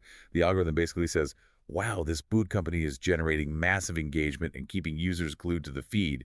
We need to reward them. By showing them to more people. Exactly. They instantly increase the organic reach of your future posts. You are literally training the machine learning model to favor your brand. Which perfectly sets up the rest of the jabs. Let's look at the psychology of the other 3. The user-generated video that, the shaky iPhone footage of people jumping in puddles, why does that work better than like a $50,000 studio shoot? Because it speaks the native language of the platform. Think about it. When you were scrolling through Facebook, you were seeing unpolished photos of your friends' kids, shaky videos from a concert, and memes. It's all very raw. Right. So a highly polished, studio-lit commercial breaks the context. But an iPhone video of someone jumping in a puddle feels authentic. It provides social proof without triggering the user's ad blocker mentality. It just feels like something a friend would post. And then jab number 3, the rock climbing video. You sell boots, but you're posting about scaling a mountain. It's a aspirational adjacency marketing. Adjacency marketing, yes. People don't buy products, they buy better versions of themselves. You aren't marketing the leather and the laces. You are marketing the rugged, adventurous lifestyle that the boots represent. You are building out the aesthetic universe of the brand. And finally, the poll. Summer or winter? This seems so deceptively simple to me, but I imagine it's an algorithmic goldmine. Oh, it is a gold mine because it requires a micro commitment. The algorithm heavily weights comments and interactions. And a poll is easy. It lowers the friction of engagement to almost zero. It takes half a second to click winter. But to the algorithm, that tiny click is a massive signal that the user actually cares about your page. It refreshes their connection to your brand in the backend database. I look at this whole sequence and it really feels like method acting for brands. You can't just play the one-dimensional role of a salesperson standing behind a cash register. Right, you have to be real. You have to flesh out the entire character. What does the boot salesman watch on TV when he goes home? 30 Rock. What does he do on Saturday morning? He goes rock climbing. You are building a three-dimensional personality. That's a brilliant way to frame it. And to expand on that method acting analogy, a bad actor only thinks about their lines. A great actor thinks about their character's internal life, their history, their posture. Their whole vibe. Exactly. Brands have historically thought that their identity was defined by their logo, their color palette, and their corporate mission statement. Right. Stuff you put in a brand book. But that's just the costume. True brand identity in the modern era is behavioral. It is defined by how you act in the feed, day in and day out. Okay, so we've done the work. We've spent weeks throwing these highly targeted, deeply engaging jabs. We've built the relationship. We've method acted our way into their hearts. And most importantly, we have trained the algorithm to give us a wildly high relevance score. The setup is complete. Now we need to pay the bills. How do we cash in that goodwill? How do we finally throw the right hook? This is where the underlying math of the platform really shows its teeth, and where the payoff for all that patience actually happens. After that sequence of successful jabs, the brand finally puts out a call to action. The punch. Yes. Let's say it's an announcement for a massive Black Friday sale, or a specific product launch with a link to buy. Because of the algorithmic favor you've built up by over-indexing on your jabs, this right hook is treated entirely differently by the gatekeepers. Let's talk about that gatekeeper mechanism because it's so crucial for anyone listening to understand. How exactly does the newsfeed decide what gets seen and what gets buried? The Facebook newsfeed algorithm is arguably one of the most ruthless filters ever created. Every time a user opens the app, there might be 1,500 to 2,000 potential pieces of content from friends, groups, and pages they follow just waiting to be shown. That's way too much to look at. Right. There's only enough screen space and user attention for maybe 100 of them. So the algorithm has to predict, with mathematical precision, which of those 1,500 posts the user will actually care about. It has to rack and stack them based on predicted value. Exactly. And the primary metric it uses for that prediction is past behavior. If a brand only ever posts generic right hooks, like buy our boots or 10% off or shop now, users will naturally ignore them because they are boring. It's just noise. It is. And the algorithm tracks that lack of engagement. It sees that out of the last 10 times it showed the user your post, they scrolled right past it in 0.4 seconds. So next time you post, the algorithm simply drops you to the bottom of the pile. You're just gone. You become invisible to your own followers. A typical brand operating this way might only reach 0.5% of their audience organically. 0.5%. That's brutal. But the jabs change the math completely, don't they? They invert the math. Because your user engaged with the 30 Rock post, they watched the rock climbing video, and they voted on the poll. The algorithm has logged 3 highly positive interactions in a row. So you're top of mind for the machine. Yes. So when you finally post the right hook, the Black Friday sale, the algorithm says, oh, this user loves this brand's content. Put the sale announcement right at the top of their feed. Yeah. Because of that setup, your right hook might organically reach 4 or 5% of your community instead of 0.5%. That is a massive order of magnitude difference. Yeah. Your jabs essentially act as a Trojan horse. A Trojan horse, exactly. You use entertainment and culture to sneak past the algorithmic gatekeeper so that when you finally open the horse and pull out the sales pitch, you are already inside the city walls. You're standing right in front of a receptive audience. Yes. The jabs guarantee delivery of the right hook. But, and this is a massive but, just ensuring the hook gets delivered isn't enough. What do you mean? Well, if the punch is weak, it still won't land. The execution of the right hook itself has to be flawlessly tailored to the person receiving it. You cannot just blast one generic, monolithic advertisement to your entire audience anymore. You have to micro-target. Customization is everything. If you're throwing a right hook, the creative has to match the specific context of the user. There's a fantastic example of this creative psychology in the text. Let's say you're the boot company and you are running an ad for the holidays. You don't just put a picture of the boots and say, great gift, 20% off. Too generic? Right. If your back-end data tells you that this specific ad set is being served to 55-year-old married men, you completely alter the copy to tap into their specific emotional drivers. Give us the copy. You run an ad that says, hey, Dad, it's never too late to remind her that she's still your best girl. Our Black Friday sale starts tonight. Oh, that is brilliant copywriting. Because it completely shifts the value proposition. You are no longer selling leather boots. What are you selling? You are selling romance. Yeah. You're selling the opportunity for a guy to be a hero to his wife. Yeah. You are hitting the emotional center of that specific demographic. And the geographic targeting capabilities take this even further. If you are sending this ad to consumers in Texas, you don't just send the standard ad. You send an image of the boots styled next to a Texas flag, or maybe even shaped like the state of Texas. It's all about local context. Yeah, and if you are sending it to New Jersey, you tap into New Jersey culture. It's about visceral affinity. When a user in Texas sees an ad specifically tailored to their state pride, it stops the scroll. It proves that you aren't just broadcasting blindly. You are speaking directly to them in their specific context. Think about the massive implications of this for you as a business owner. For decades, a brand had to have one single and flexible corporate voice. You had one TV commercial that ran nationally, so it had to be completely generic to appeal to everyone from, a teenager in Seattle to a retiree in Florida. It was the lowest common denominator. Exactly. But this level of micro-targeted storytelling means a brand can be multifaceted. You can highlight entirely different aspects of your identity depending on exactly who is looking at the screen.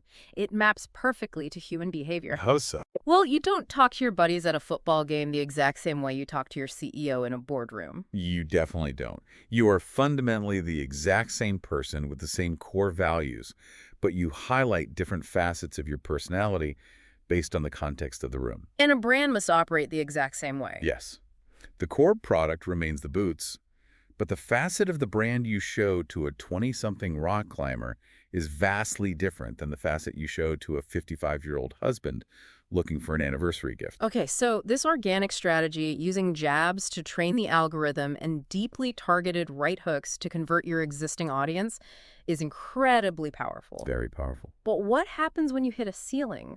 What if that 4% organic reach just isn't enough to meet your quarterly goals?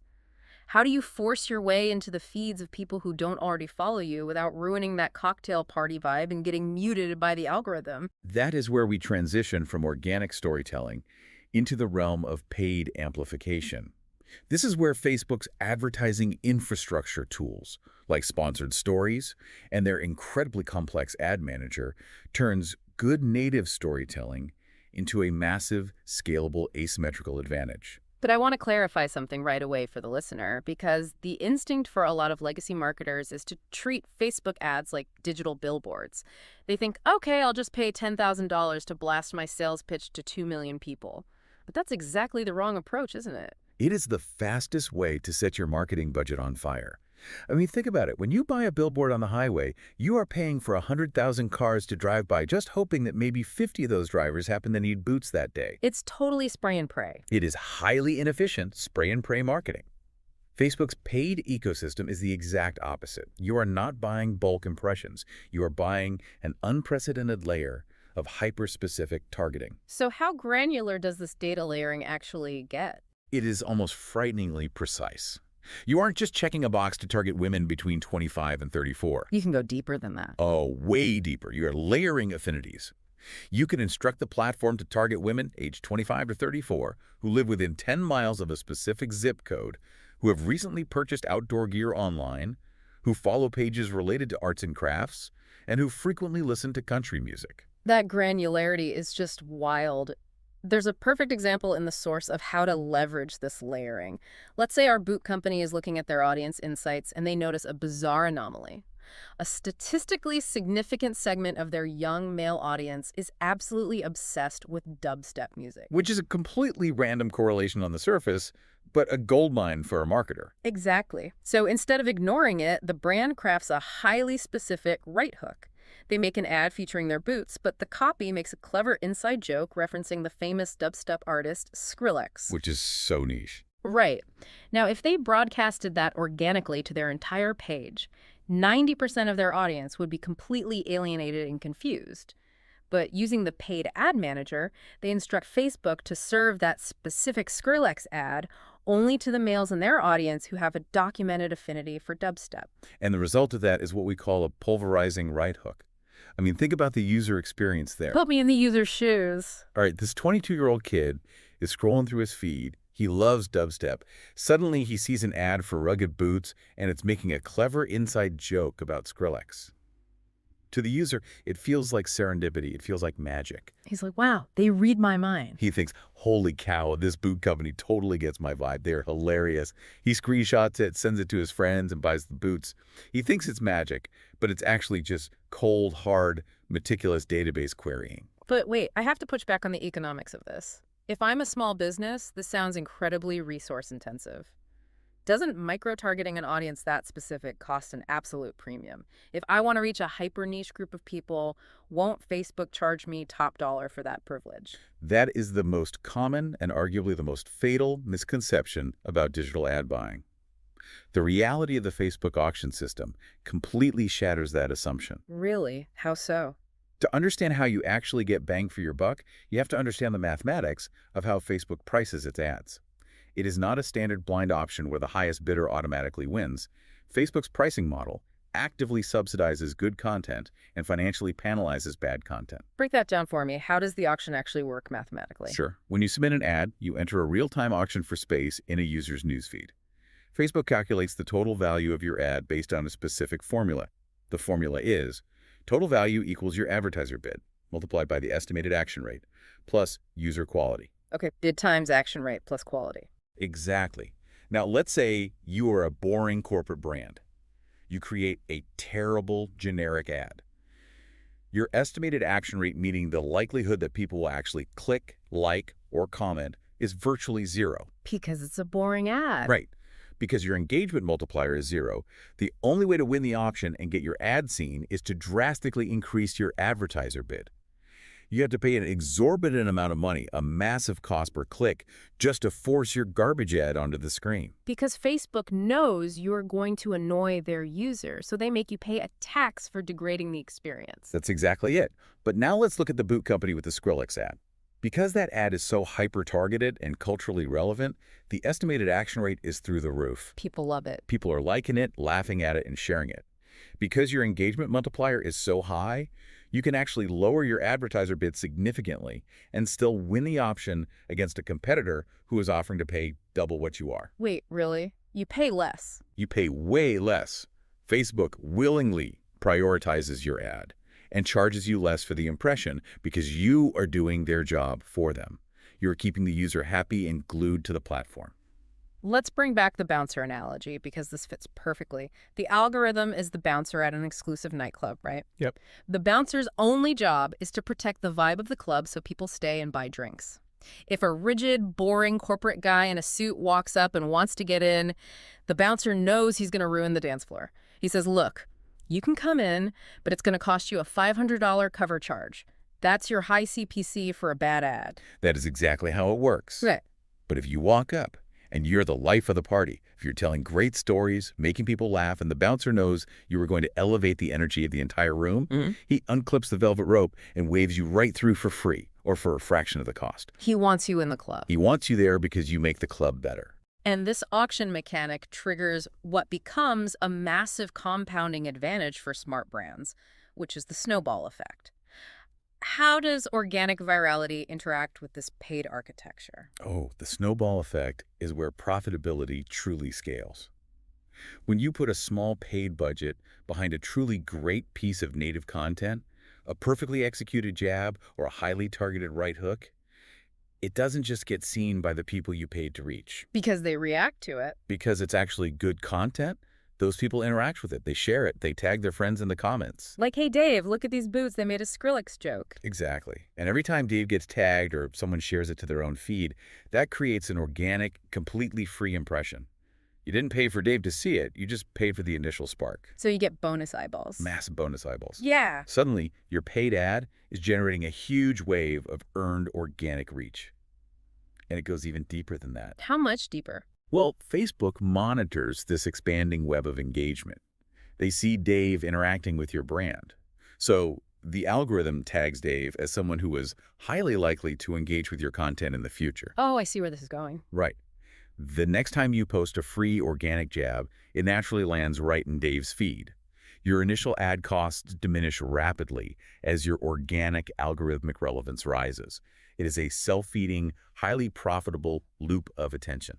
It's just brilliant. So looking at everything we've unpacked today, from the psychology of the jab to the ruthless mathematics of the ad auction, what is the ultimate synthesis here? How should a modern entrepreneur or marketer internalize all of this? It requires a complete and total identity shift. To win on modern social platforms, you can no longer operate simply as a company that manufactures and sells products. What do you have to be? You have to fundamentally restructure your marketing department to think and operate like a media company. You are a publisher first. You have to earn the attention before you can monetize it. And the formula for doing that isn't some black box magic. It's not about getting lucky and going viral. It is a very deliberate, sweet science of patience and empathy. Very deliberate. You use data to listen intimately to what your audience actually cares about, whether that's 30 Rock or dubstep. You craft native content that respects their desire for entertainment and community. Those are your jabs. And then you leverage the platform's incredibly granular targeting tools to deliver a highly specific, contextually relevant call to action. That is your right hook. But the absolute critical variable here, the thing that separates the winners from the losers, is effort. You cannot automate empathy. You really can't. You cannot set and forget this kind of strategy. It requires a human being looking at the analytics daily, testing different copy, adjusting the creative, and actually caring about the end user's experience when they're staring at their mobile phone on the subway. Content is king, context is God, but effort is the execution. If you don't put in the grueling effort to map the context, the content will fail and the algorithm will bury you. It all comes down to respecting the audience's time and intelligence. You have to give a lot before you ask for a little. Exactly. And that raises a fascinating challenge, a final thought I want to leave everyone with. If a brand is putting all this massive, unscalable effort into acting like a real human being on a platform, carefully crafting this voice, finding cultural overlap, and launching the perfect post, what happens when the customer actually replies? Oh, wow. Yeah, you spend all this time acting like a human to get them to talk to you. What happens when they do? Right. The true knockout punch for a brand in this decade might not even be the original post or the clever ad.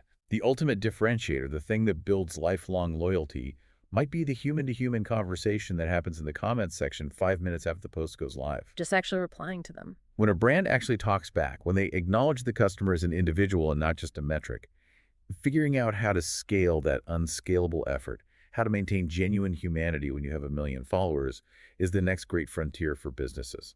That is a massive thought to chew on. Scaling the unscalable. So today you've mastered the cocktail party of Facebook, where friendship, community, and deep psychological mapping are the ultimate currency. But what happens when you step out of that party and into an entirely different arena? What happens when you step onto a platform where the currency isn't friendship at all, but rapid-fire news, cultural trends, and real-time information? How do you throw a punch when the context changes completely? We'll explore exactly how to navigate that in our next deep dive. Imagine you're walking into the biggest, loudest, most chaotic cocktail party on the planet. I mean, millions of conversations are just happening simultaneously. Right, it's totally overwhelming. Exactly. The mood in the room is constantly shifting. Over in one corner, you've got people fiercely debating breaking news. In another, they're sharing memes and, laughing uncontrollably. And right in the middle, someone is complaining about their flight being delayed. Sounds like a typical Tuesday on the internet. Pretty much. So now, do you walk directly into the dead center of this room, pull out a megaphone, interrupt every single organic conversation, and start screaming about your end-of-quarter sales event? You would be immediately ostracized. I mean, people would physically turn their backs on you.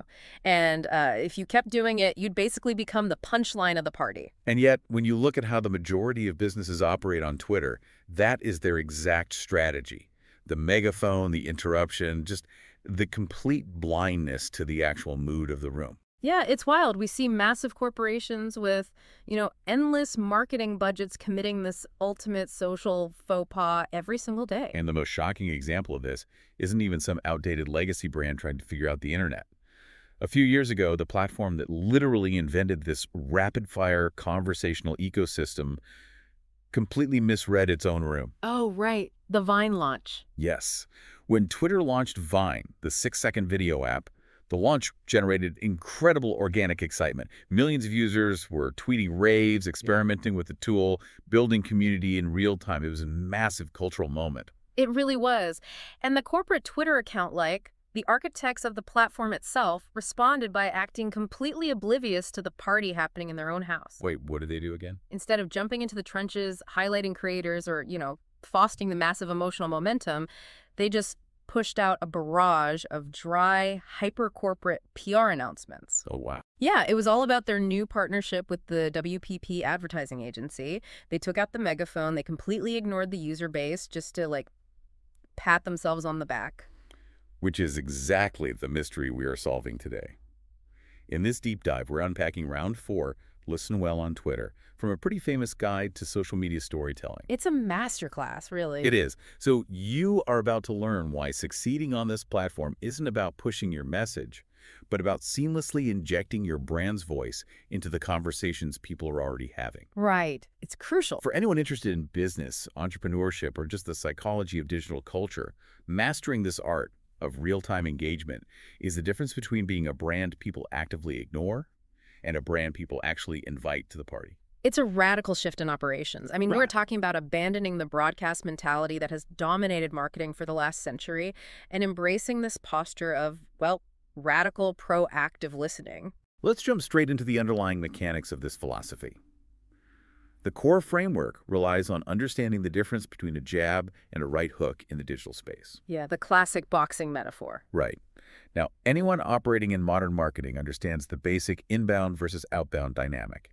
The jab is the value add, the entertainment, the insight, the human connection that asks for nothing in return. And the right hook is the ask, the sale, the conversion, the email capture. Exactly.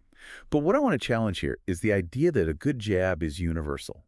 Because a piece of content that acts as a brilliant community-building jab on a highly visual platform like Instagram or a mood-boarding platform like Pinterest, it often falls completely flat when you drop it onto Twitter. Oh, absolutely. Why is that? Why does the fundamental DNA of the jab have to change so drastically just based on the URL? Well, because the psychology of the user on the other side of the screen is entirely different. When someone opens Pinterest, they are usually in a state of aspirational planning. Right, they're looking forward, planning a wedding or a kitchen remodel. Exactly. When someone opens Facebook or Instagram, they're checking in on their established social graph, their friends, their family, their curated interests. But when someone opens Twitter, they are stepping into the rushing river of the now. The now, I like that. The platform processes thousands of tweets per second globally. The primary currency isn't personal updates. It is real-time information, breaking news, pop culture reactions, and just the immediate collective consciousness of the internet. So if I spend like a week crafting a beautiful, highly informative infographic about my industry, and I just schedule it to drop on Twitter at 2 p.m. on a Tuesday, I'm setting myself up for failure, even if the content is objectively great. Absolutely, because you are ignoring the context. On Twitter, context heavily outweighs content. It doesn't matter how polished or insightful your infographic is. It's okay, go on. If it drops into the feed at the exact moment, the entire platform is consumed by a massive cultural event, say the Oscars, a major political debate, or even just a viral internet joke. Your content has no anchor. It's just floating out there. Right. It is completely decoupled from what the user actually cares about in that specific millisecond. It just gets swept away in the current. I always think of it like surfing. If your content is the surfboard, the context of the platform is the wave. Ooh, that's a good analogy. Right. You can hire the best shapers in the world, use the most advanced materials, and polish that surfboard to a mirror shine. But if the ocean is flat or if you paddle out facing the wrong direction, You're just a person standing awkwardly in wet sand holding a piece of foam. You're just looking ridiculous. Exactly. You need the momentum of the wave to actually ride. That visual captures the dynamic perfectly. The wave is not something you create. It is something you observe, anticipate, and align yourself with. But look at how most businesses utilize their Twitter presence. Oh, it's painful. They treat it as a glorified RSS feed. They hook up an automation tool to their company blog, and every time a new post goes live, a robotic tweet goes out. Like, new on the blog, 10 ways to optimize your workflow. Click here. Exactly.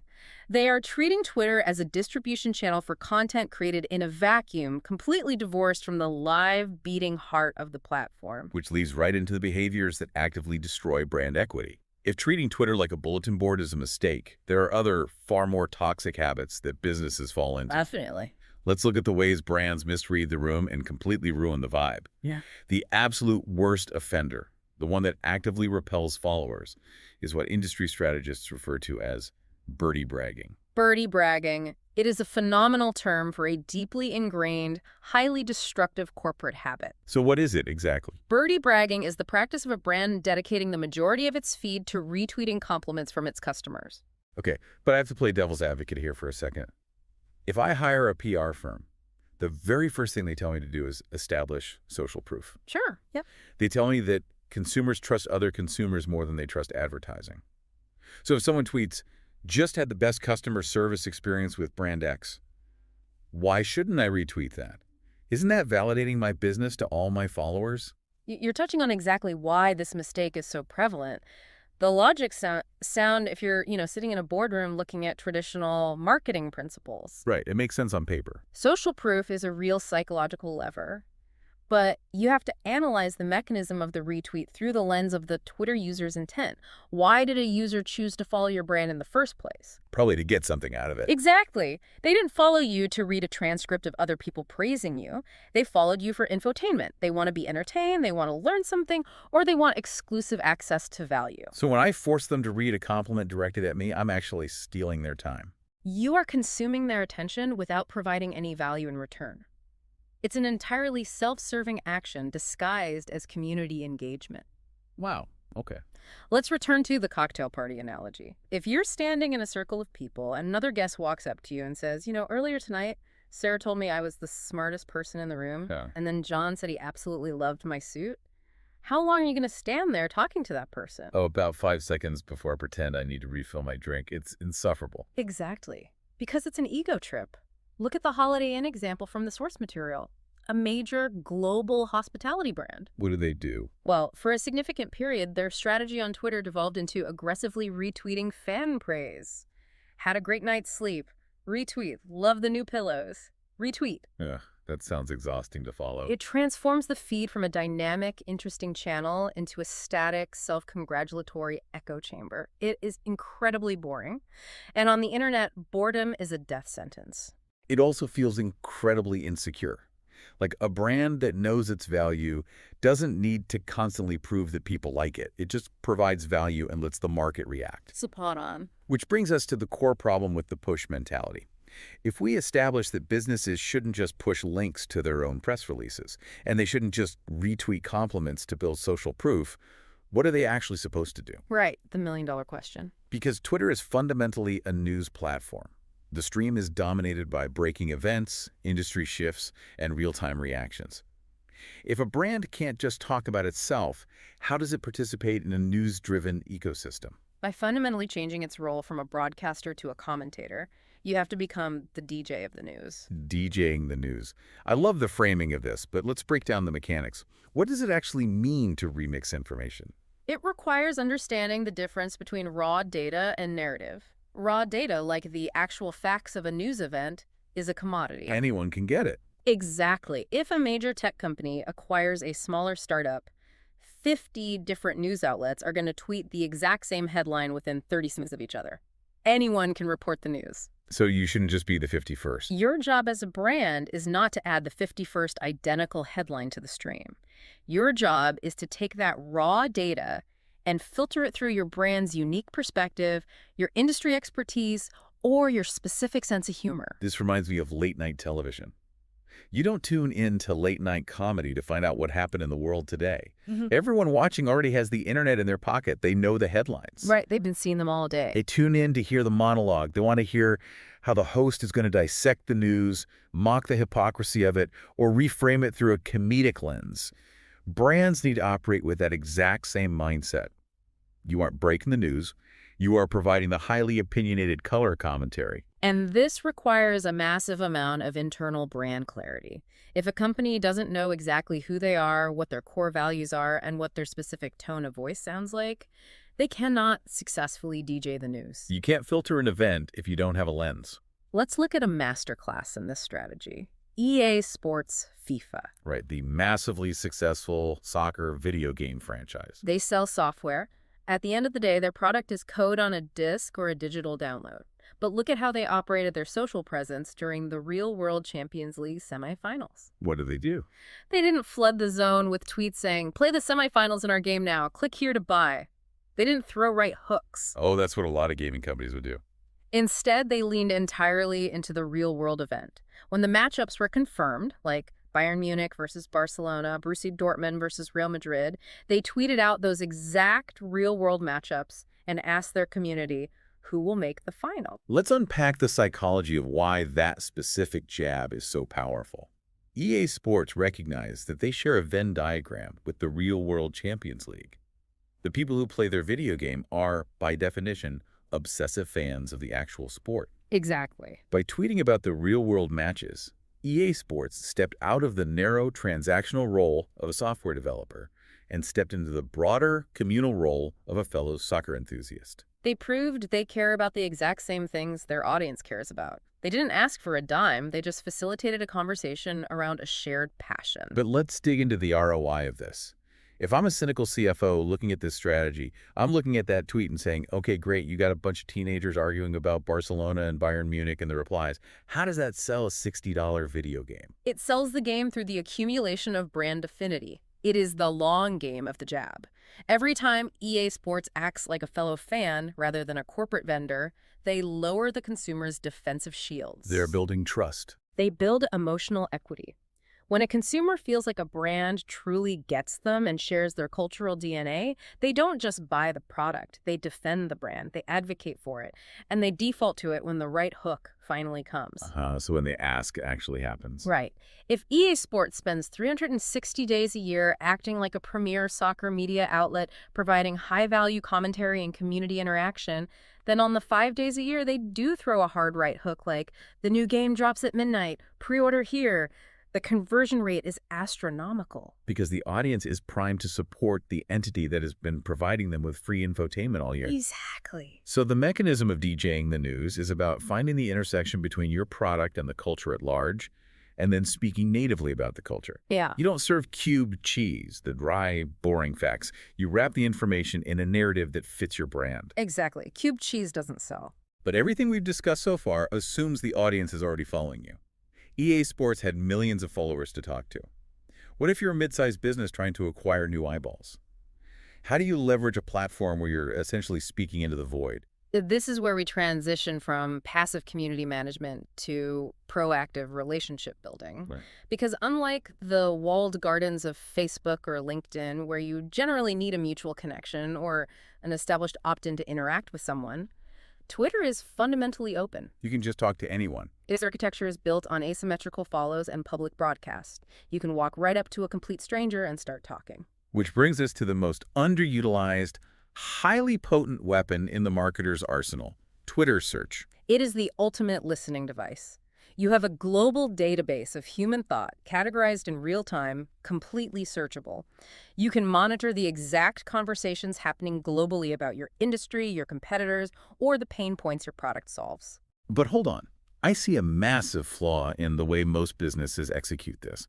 Because if I run a mattress company and I just set up a saved search for the phrase buy a mattress, what am I going to find? Not what you want. Right. I'm going to find a bunch of people who are already at the very bottom of the purchasing funnel. They have their credit cards out.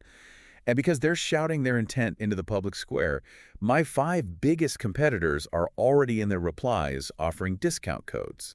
It becomes a race to the bottom on price. Exactly. Searching for your specific product name or a direct buying signal is a low-level strategy. It's highly competitive and rarely builds brand loyalty. The sophisticated approach requires a deeper understanding of the customer journey. You have to search for the context around your product. Walk me through a concrete scenario. Let's look at the office furniture space. Okay, so if you are an ergonomic office chair manufacturer, Ah. searching for desk chair yields poor results. But what are the symptoms of needing an ergonomic chair? You start searching for terms like lower backache, terrible posture, looming deadlines, stuck in the office, fluorescent lights. You are looking for the lifestyle indicators of your target demographic. Exact. Okay, let's say you execute that search. You find a tweet from a graphic designer in Chicago that says, "Ugh, another all-nighter looming and my lower back is absolutely killing me. Send coffee." What is the brand's move here? Well, Because if the brand jumps into her replies and says, sorry about your back, you should buy our $800 lumbar support chair, link here, my immediate reaction as a user is going to be, who the hell is monitoring my tweets? This is incredibly creepy. How does a brand bypass the creep factor of proactive listening? the creep factor is entirely dependent on the presence of the right hook. If you use a proactive search to deliver a sales pitch, you are a stalker. You are eavesdropping on a private conversation to hand out a flyer.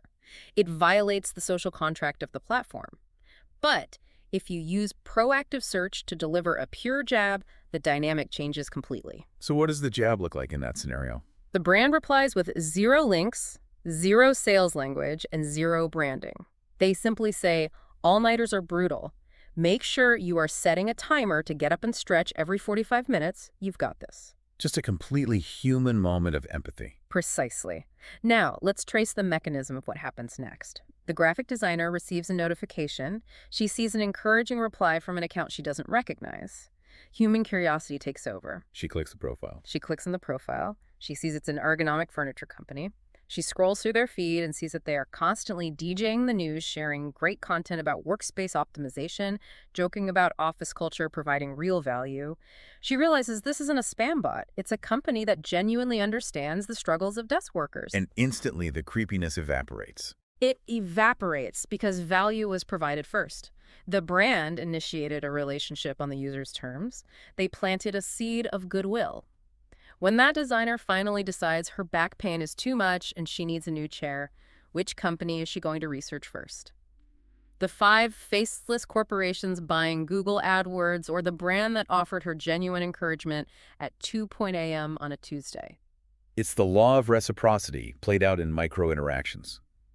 The case study with Green Mountain Coffee perfectly illustrates the serendipity this strategy creates. Oh, that's a great one. There was a user, just a regular guy named Levi, who sent out a tweet saying that the song Say Hey by Michael Franti was one of his favorite tracks. He didn't mention coffee, he didn't mention mornings, he just shared his musical taste. But Green Mountain Coffee clearly had an incredibly sophisticated listening operation. They weren't just monitoring the word coffee, they were monitoring the cultural wavelengths that align with their brand identity. Right. They recognized that Michael Franti's music has an upbeat, positive morning energy vibe that fits perfectly with their brand persona. So they reached out. They replied to Levi and simply said, "We love that song. Isn't it motivational?" And the reaction was profound. Levi was absolutely blown away. He replied, openly marveling at the fact that a major brand took the time to notice a random tweet about a song and engage with him on a human level. He publicly declared that they had won a customer for life. I want to push back on the logistics of this, though. A CMO looking at that interaction might say, that's a lovely anecdote, but it took a social media manager 10 minutes to find that tweet, analyze the context, and draft a response, all to win over one customer who might buy a $12 bag of coffee beans. Right, it doesn't scale on a spreadsheet. Exactly. How on earth do you scale that? We have quarterly revenue targets to hit. We can't build a business one tweet at a time. That is the broadcast trap talking. It's the belief that if an action doesn't reach 1 million people simultaneously, it isn't worth doing. But social media fundamentally breaks that paradigm through the concept of scaling the unscalable. Yes, that specific interaction was one-to-one, but the observation of that interaction is one-to-many. Because of the public feed. Exactly. When Levi retweeted that interaction, his entire network saw it. When Green Mountain Coffee executes 50 of those micro-interactions a day, the cumulative effect on brand perception is massive. You are building an army of micro-advocates. Furthermore, the lifetime value of a deeply loyal customer far exceeds the cost of acquisition of a one-time purchaser driven by a discount code. It's proactive customer service operating as high-level brand awareness. The practical application here is profound. If you are running a brand, you need to build contextual listening into your daily operational workflow.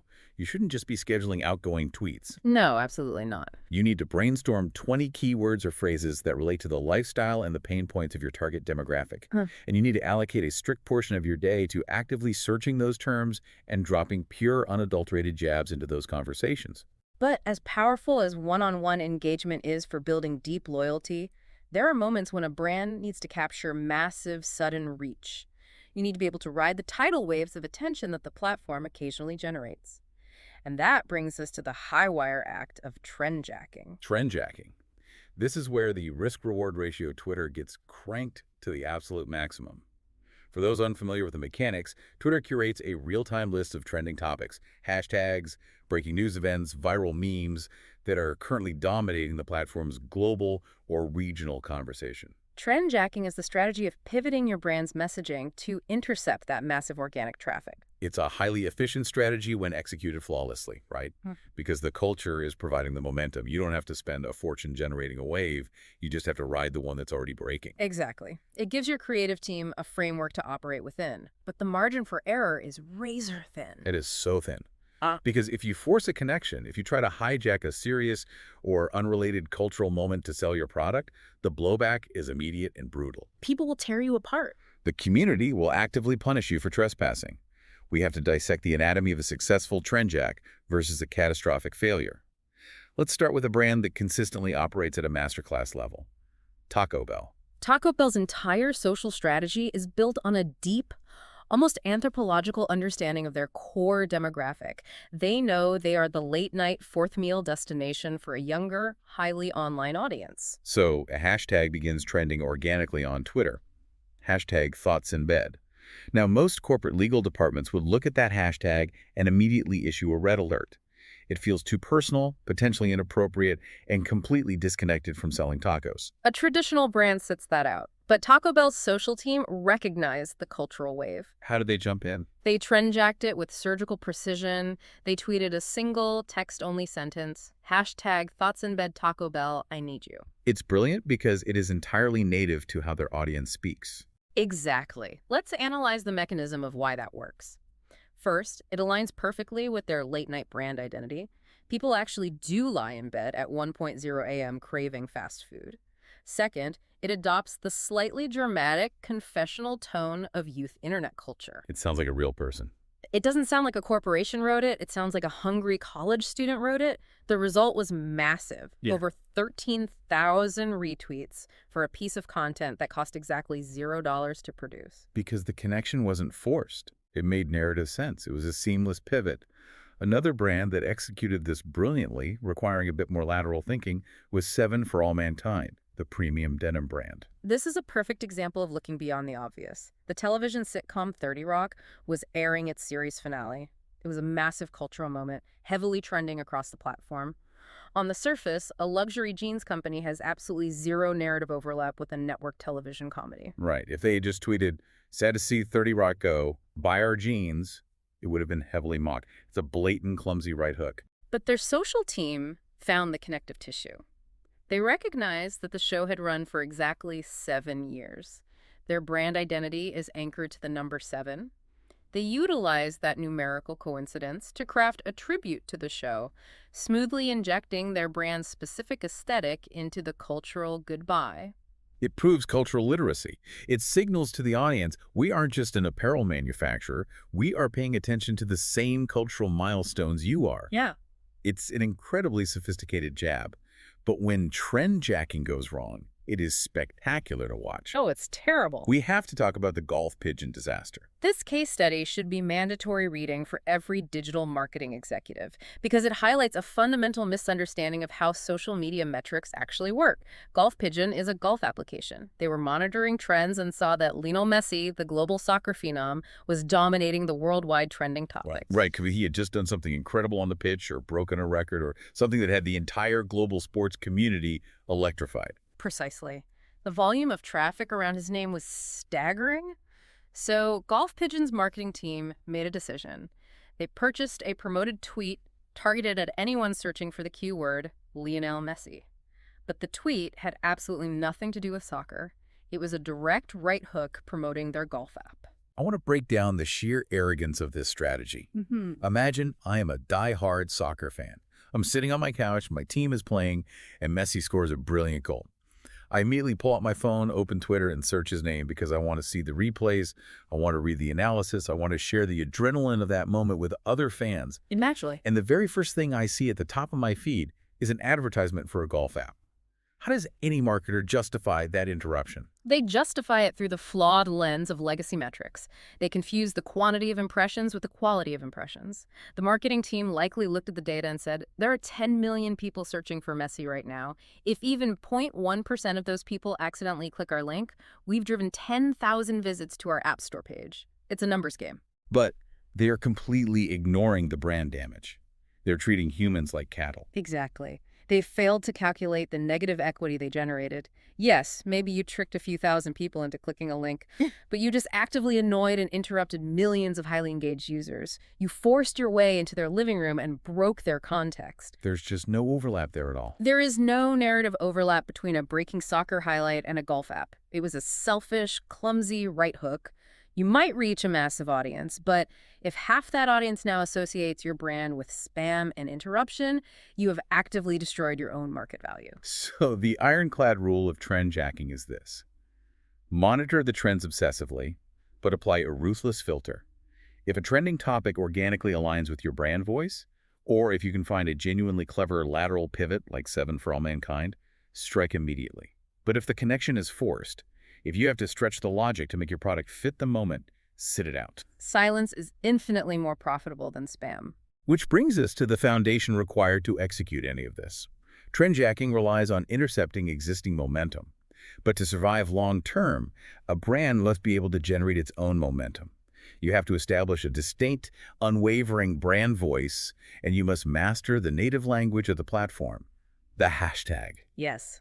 Let's dive deep into hashtags, because for a long time, businesses treated hashtags like SEO keywords. The worst. They would write a tweet and then just dump a block of 15 unrelated tags at the bottom.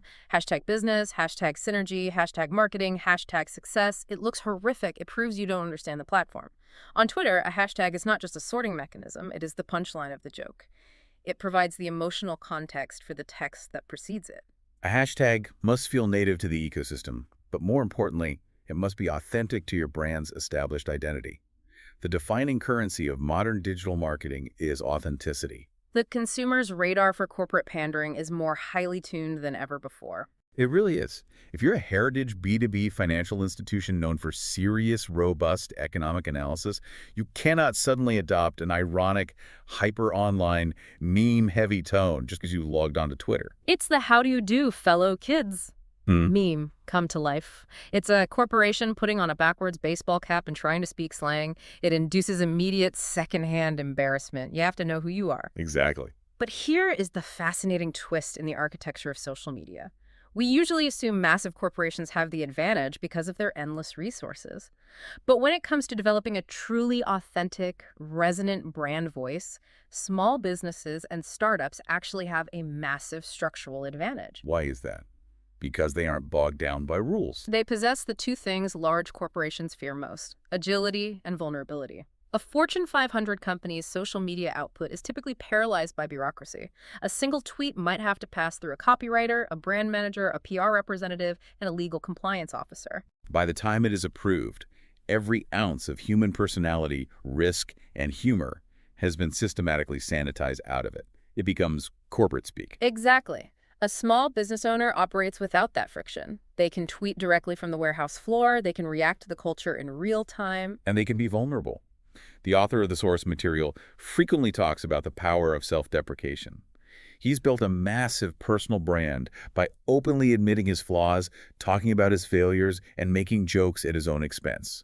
A Fortune 500 CEO is terrified of showing weakness. Sure. A small brand can say, we totally messed up that last product launch, here's what we learned, and here's a meme making fun of ourselves. That vulnerability is magnetic. It shatters the invisible barrier between the consumer and the corporation. It signals that there are actual human beings behind the logo.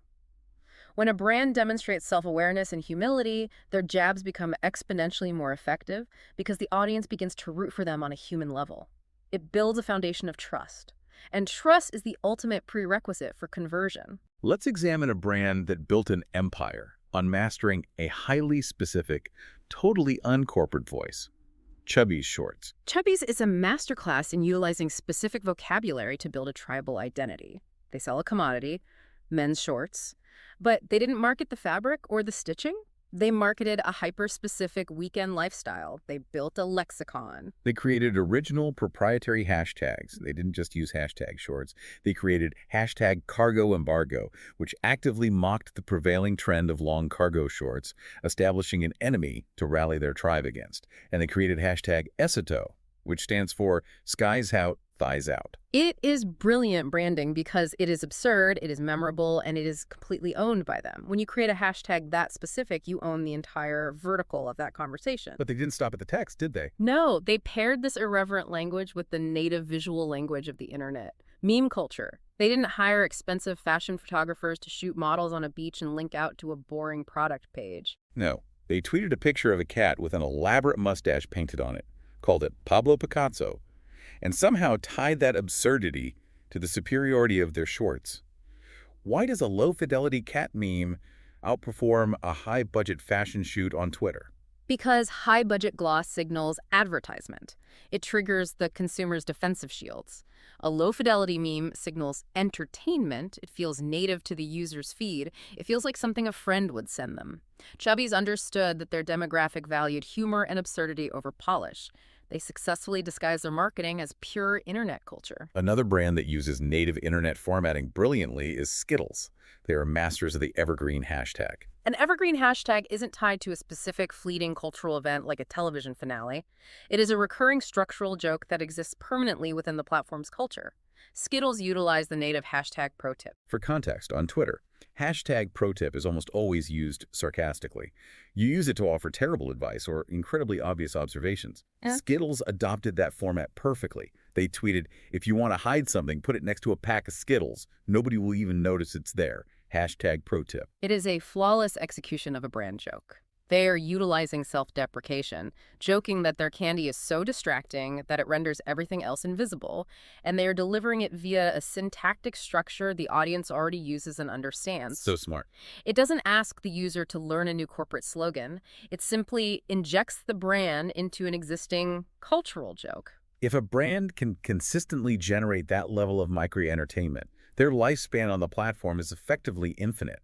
They aren't burning out their audience with hard sells. They were just existing as a pleasant, funny presence in the feed, accumulating goodwill day after day. So the strategic imperative here is clear.